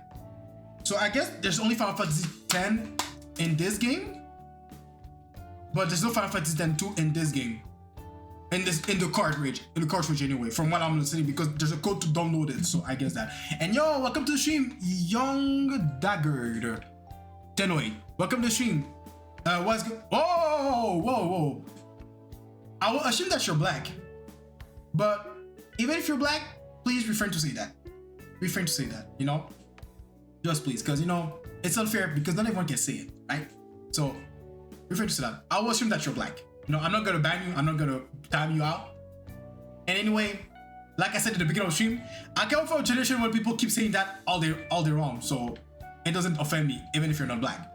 But just refrain to say it, you know, just in the stream. But anyway, what's up, man? Welcome to the stream. Feel free to sit down, relax, grind with us. Well, grind. I've been yapping since the beginning of the stream, but anyway. So yeah. So I'm looking forward to replay those two games. And there's another game that I ordered recently because, you know, I had money. I got Christmas money, you know. So I was like, oh yeah, there was this game I wanted to play, and it's Rune Factory: The Guardian of Azuma, if I remember correctly. That's the name.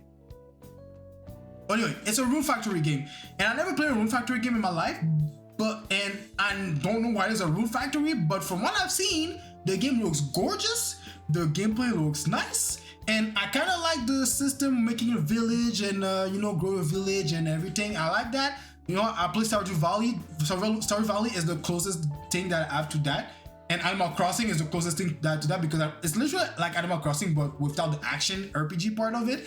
So I'm looking forward to play that. But here's the problem. I'm gonna have 5 games to play, and I barely have time to play games, and I can make time to play games, but I don't make it because I got other priorities, which is art. Art is more important than games, bro. So I will have 5 games to play. And that doesn't count even the games I have on my PS5. Well, I only have one game. Yeah, I only have the music is playing right now. The Personal Tree Reload DLC. I bought it, but I didn't play it yet. So I got a DLC to play and 5 games to bro. My backlog is getting bigger, and that don't even count the games that I have on my GameCube that I need to play. Because that's not really GameCube, that's a Wii U. But don't ask me how it's possible to have a GameCube in my Wii U. And that doesn't count the games I have on my 3DS, all the Game Boy games that I have. Don't ask me how I have Game Boy games on my 3DS. But yeah, I got a lot of games to play. And I'm looking forward to play all of them. But I don't have time. Or it's not my priority playing games. And you know what? I'm fine with that. Because when the time will come that I can just sit back and relax and be a no-lifer again and play games for a short period of time, I will enjoy all those games on my own time. I might play some of them on stream with you guys if time allows it, if life allows it, you know. And yeah, so yeah, that's pretty much all the games I'm looking forward to play as of now. When it comes to new games that's gonna come out, I'm not gonna lie, I didn't really keep up with the news with the games that's gonna come out next year, so I don't even know what games gonna come out, what games are exciting. I'm pretty sure most of the games that's gonna come out is gonna be on Switch 2. And I won't be able to play them because I don't have a Switch 2, and I don't plan to buy a Switch 2 anytime soon. I don't plan to buy one. And when it comes to PS5, I don't know. I don't have anything that's in my mind that I'm aware of. Because like I said, I barely keep up with the news when it comes to games nowadays.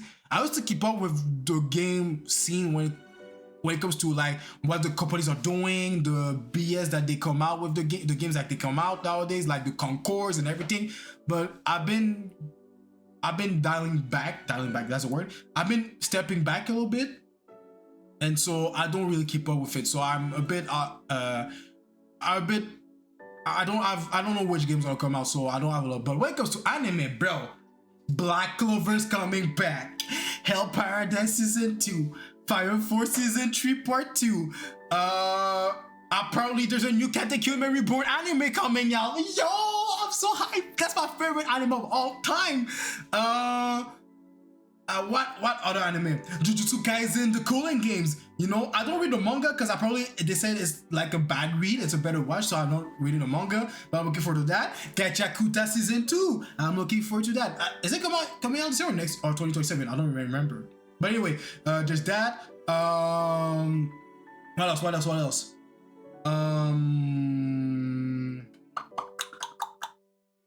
I forgot the other animes that come out. But yeah. There's a lot of anime. When it comes to anime, I'm keeping up with that because when I'm not drawing, I'm watching anime instead of playing games.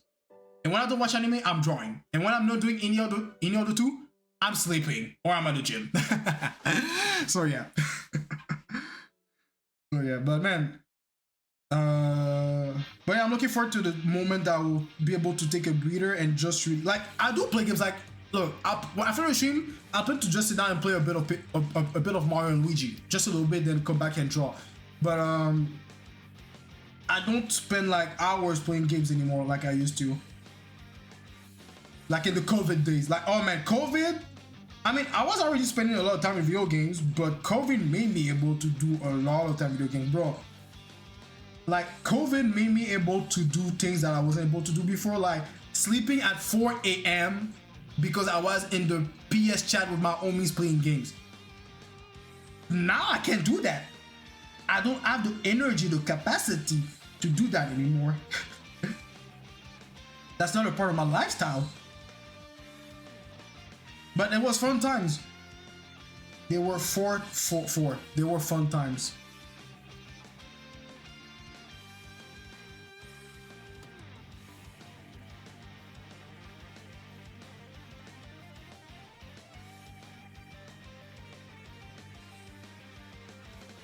Alright, so now it's been 1 hour and 39 minutes, or 1 hour and 44 minutes for Twitch.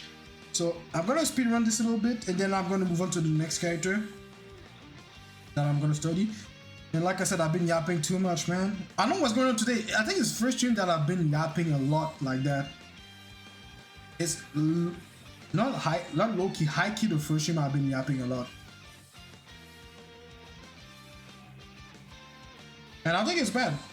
I think it's a good change of pace, you know, because I tend to be silent on my stream. I tend to be really focused and locked in, which is a good thing. Because I honestly, like, not that I dislike having this type of yapping session with you guys, but in general, when it comes to art, I like to just be silent with the music and draw. And when I stream, I come in mind like the reason why I stream my art. The main reason why I stream my art is because me personally, I like to have a stream where the streamer doesn't like he interact with his community. He talk a little bit here and there, but not to the point that he talks so much that it's distracting that you want to keep up with what he's saying, that you want to keep up the chat, what they're saying, you want to keep up the jokes, the everything, and then you do nothing productive while watching a stream, you know? I don't like the type of stream. So that's why I don't rewatch a lot of streams like that. But when I find a stream where the person is just there, you know, he's working, he talks sometime, he will entertain a joke, maybe a bit, one or two jokes, and then you go back to work and you lock in. And I like those type of stream. And also the music play a part too. There's like, you know, everyone has their taste in music, you know. Everyone has their taste in music. So depending on the music that you play on stream, I'm not gonna watch. So yeah. But yeah, so when I stream, I'm streaming in the mindset like, okay, if I don't like the type of stream where the streamer is yapping so much to the point that it's getting distracting, that you want to keep up with everything that's going on in the chat, that you do nothing productive, like you and the streamer do nothing productive, or they're not doing what they were supposed to do, I won't watch it. And I'm like, you know what? I want to create a stream platform. I want to create a place where artists can come to the stream and be comfortable just being there, not talking, and just have someone in the background working with, you know? I said that, but today I did the complete opposite of what I said. But like I said, it's really rare that happens. I don't know why it's happening today, but I don't dislike it that much, you know? Once in a while it's good, not every time. Because for those who watch me on stream, y'all know that I don't talk that much. I think it's the first time I talk that much on the stream. But I guess today's that's the vibe for today, you know? That's the vibe for today. And guess what? After the stream, my throat's gonna hurt. Because like I said, I don't talk that much. I know I'm gonna have a sore throat.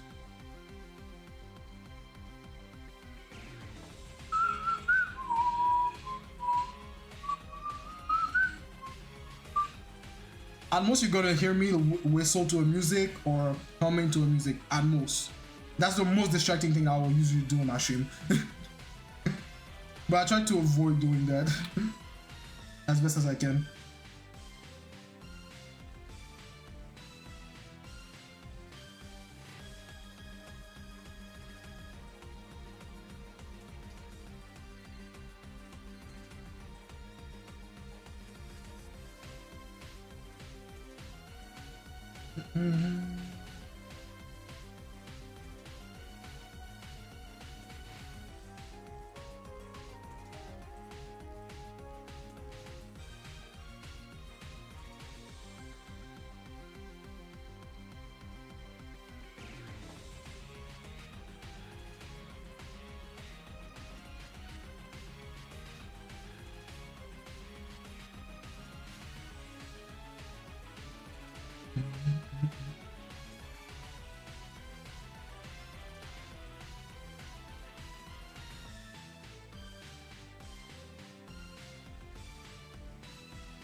Okay, now let's move on to the next character.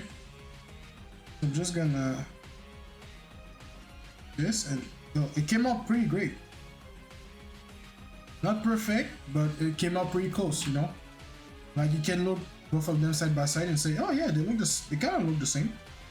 I hate doing that because when I do this, my perfectionism side start to kick in. I'm like, oh man, it's not exactly as the reference, but bro, I did my best. That's what matters, bro. But yeah, it's not a perfect copy, but the shape are the same.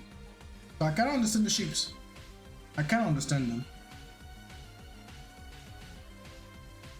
Like I said, my goal is not to be a perfect copy. It's just to understand the shape they use to create those anthropomorphic characters, so I can apply them when I'm gonna create my own character later this week. Oh yeah, and there's this thing here. This pocket thing.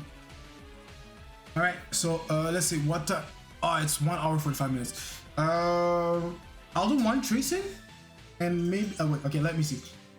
How can I maximize this time that we got left? Because we got like what, 10 minutes ish left? Because I wanted to study Carmelita, but let's see if I can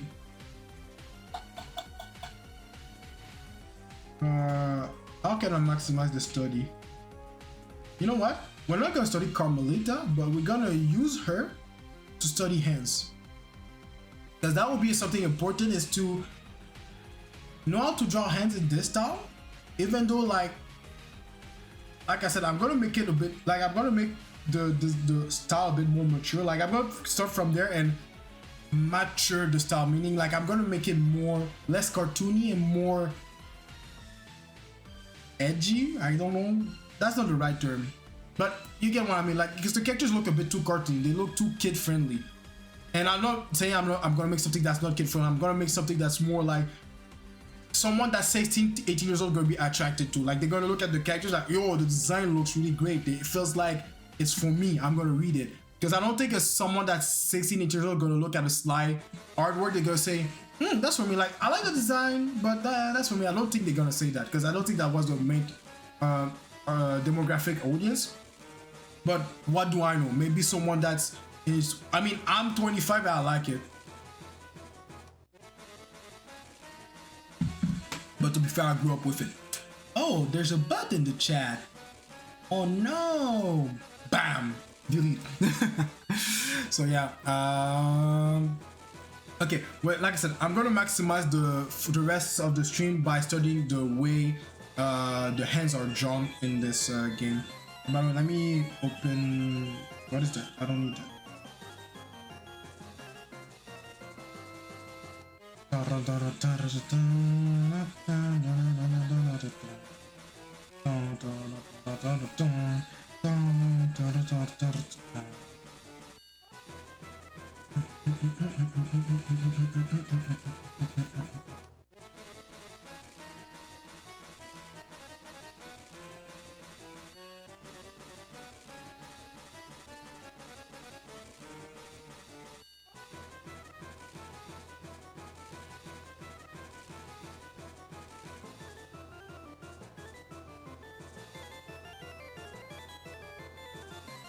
I don't know how to call this, like reproduction.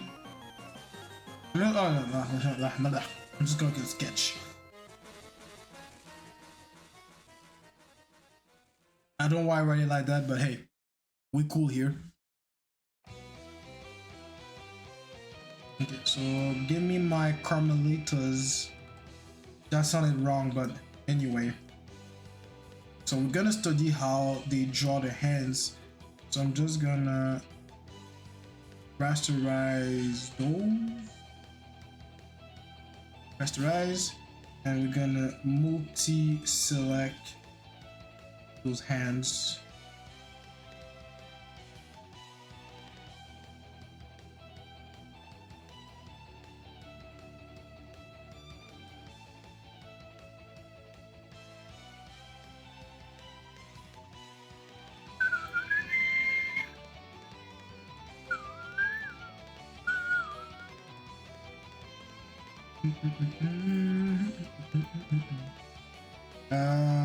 I mean, hands holding object can help, I guess.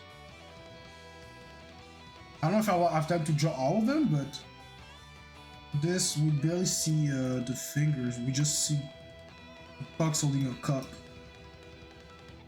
We don't see her hand here. We don't see her hands here. Okay. And everything that's outside of it.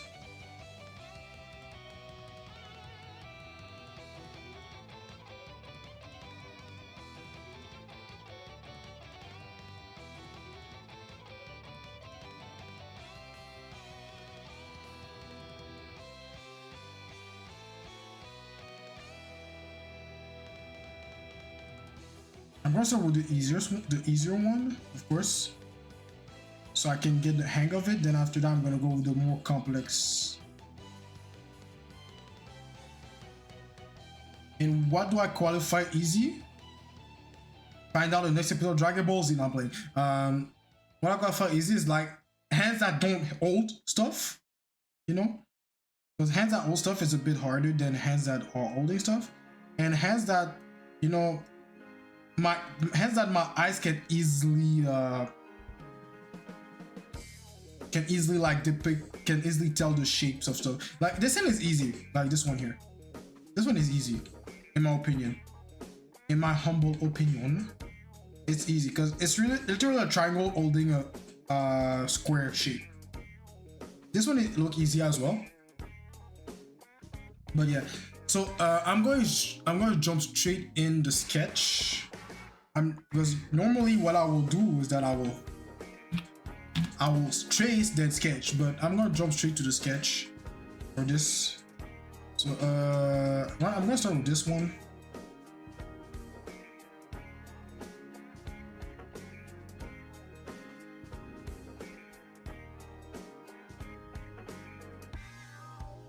That's gonna be the palm. Then I'll trace to correct myself later. That's what I'm gonna do. So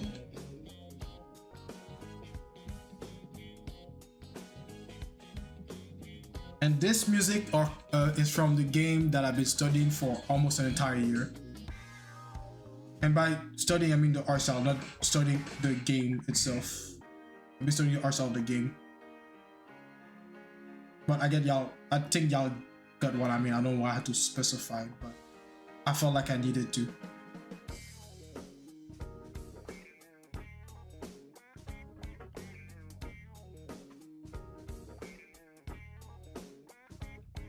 You don't have to draw the sleeve if it's not what you may study, but I felt like it was a good idea to draw it. Alright. So that's the base shape of what I'm seeing. Then I'm just gonna slightly erase it so I can draw the actual details. We got the knuckle here. Then we go straight like that. Then we go boom. Then we go bang. Then we go boom. Then we go bang. Again, and again and again and again and again and again. I'm playing. I'm not playing, but yeah, we go again and again and again. I think there's gonna be a small thing like that, like this, then we have the thumb.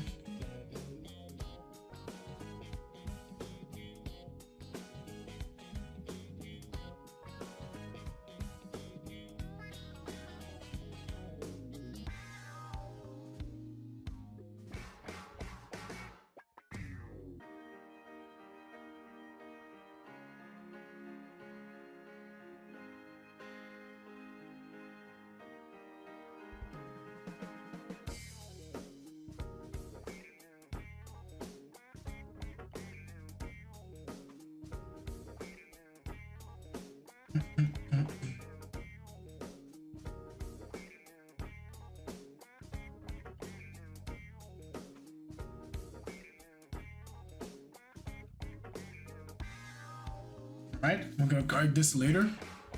Alright, this one. Let's see. So we got a palm like this. I always start with primitive blocking. primitive forms. Primitive blocking is crazy. So that sounds like a technique. Primitive blocking. But anyway, I digress. Yeah, start with primitive. I will start with primitive shapes first. Then after that, you can go into the details if you need.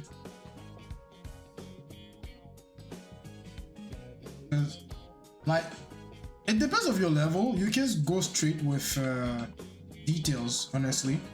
But it depends on your level. Like, if you're just an intermediate artist, intermediate level artist, or beginner especially, it's better that you start with the primitive. I was about to say primitive blocking, the primitive form. Then after that, you go with the details. Like, even the pros use primitive forms before they tackle the details. So I guess it's better that you start always with that. But there's some people that are so comfortable while they're drawing that they literally start with the details. Well, details. They draw like, let's say like they're gonna draw this hand they're gonna be literally like this. They're gonna be like tack tack tack tack tack tack tack tack tack tack tack. And it's because they have line confidence. They have line confidence. They are confident in the subject they are drawing. They've been studying that subject a lot of time to the point that they're not even asking questions about, oh, this how do I have to place this? How do I have to draw this? You know, because it's ingrained in their memory. And honestly, like, you don't have to reach that level, but if you reach that level, that's gonna make your process of drawing take so much faster, so much better for you, because you got a lot to gain by skipping steps, skipping process. But before you skip those, you need to be able to understand the fundamental of the thing. And I'm pretty sure I'm just repeating something that you heard 10,000 times. So yeah. So I guess you can take this as a reminder.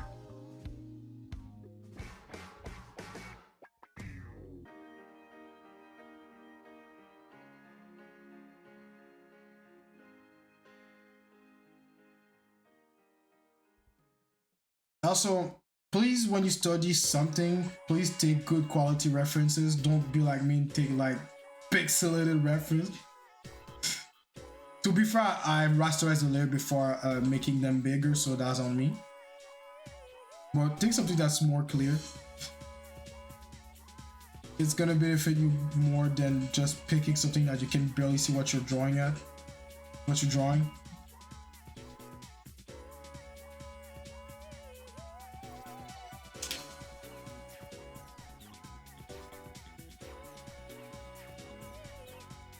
Okay. 1 hour 57 minutes. All right, we still got time. We still got time. I'm literally speed running right now.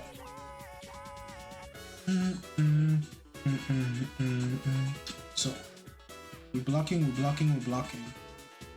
Bop, bop, bop, bop, bop, like this. We see the bottom of the blocks. And it goes. Huh? Okay. Yeah. Okay. I just messed up with the part up there.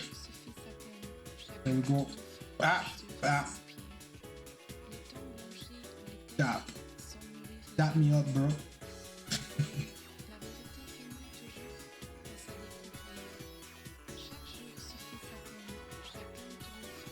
Sera son pied.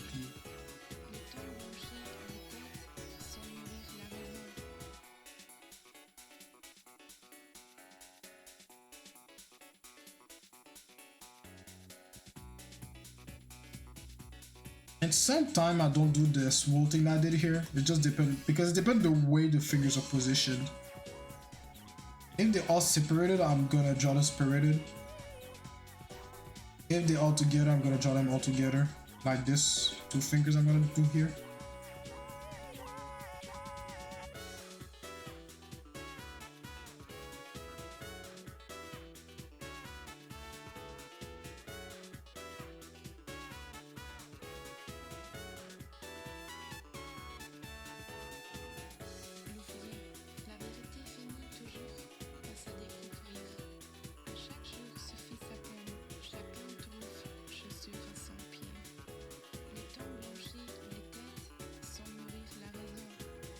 All right.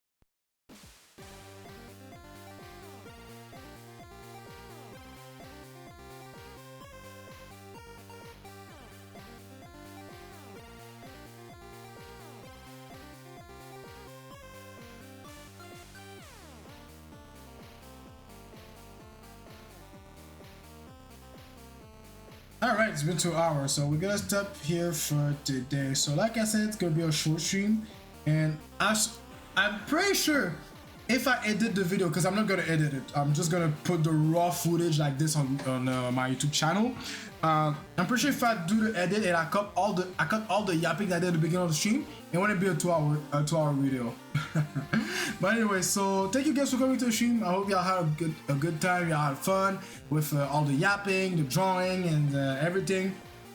I wish we could have done more. I'm gonna do more by myself on the side. Anyway, I gotta do another master study for another project. But anyway, so I hope y'all enjoyed it. So I'll see you guys tomorrow. Tomorrow we're gonna do master study. I think it's a master, or it's a version drawing, because tomorrow's y'all gonna see what I'm gonna draw, which character I'm gonna draw. Yeah, it's gonna be a master of the color palette and also the subject that I'm gonna draw. So yeah, y'all gonna see it tomorrow. So tune in around. I'll stream around the same time, so around 10 a.m. If I don't stream at 10 a.m., I'm gonna stream at 11 a.m. But usually I stream at around 10 a.m. and maybe the stream might be longer. It depends. I'll see. So yeah, so like always, you know, take care of yourself, keep grinding, take some break, and don't slack. And yeah, I'll see you guys on my next stream or my next video. All right, peace.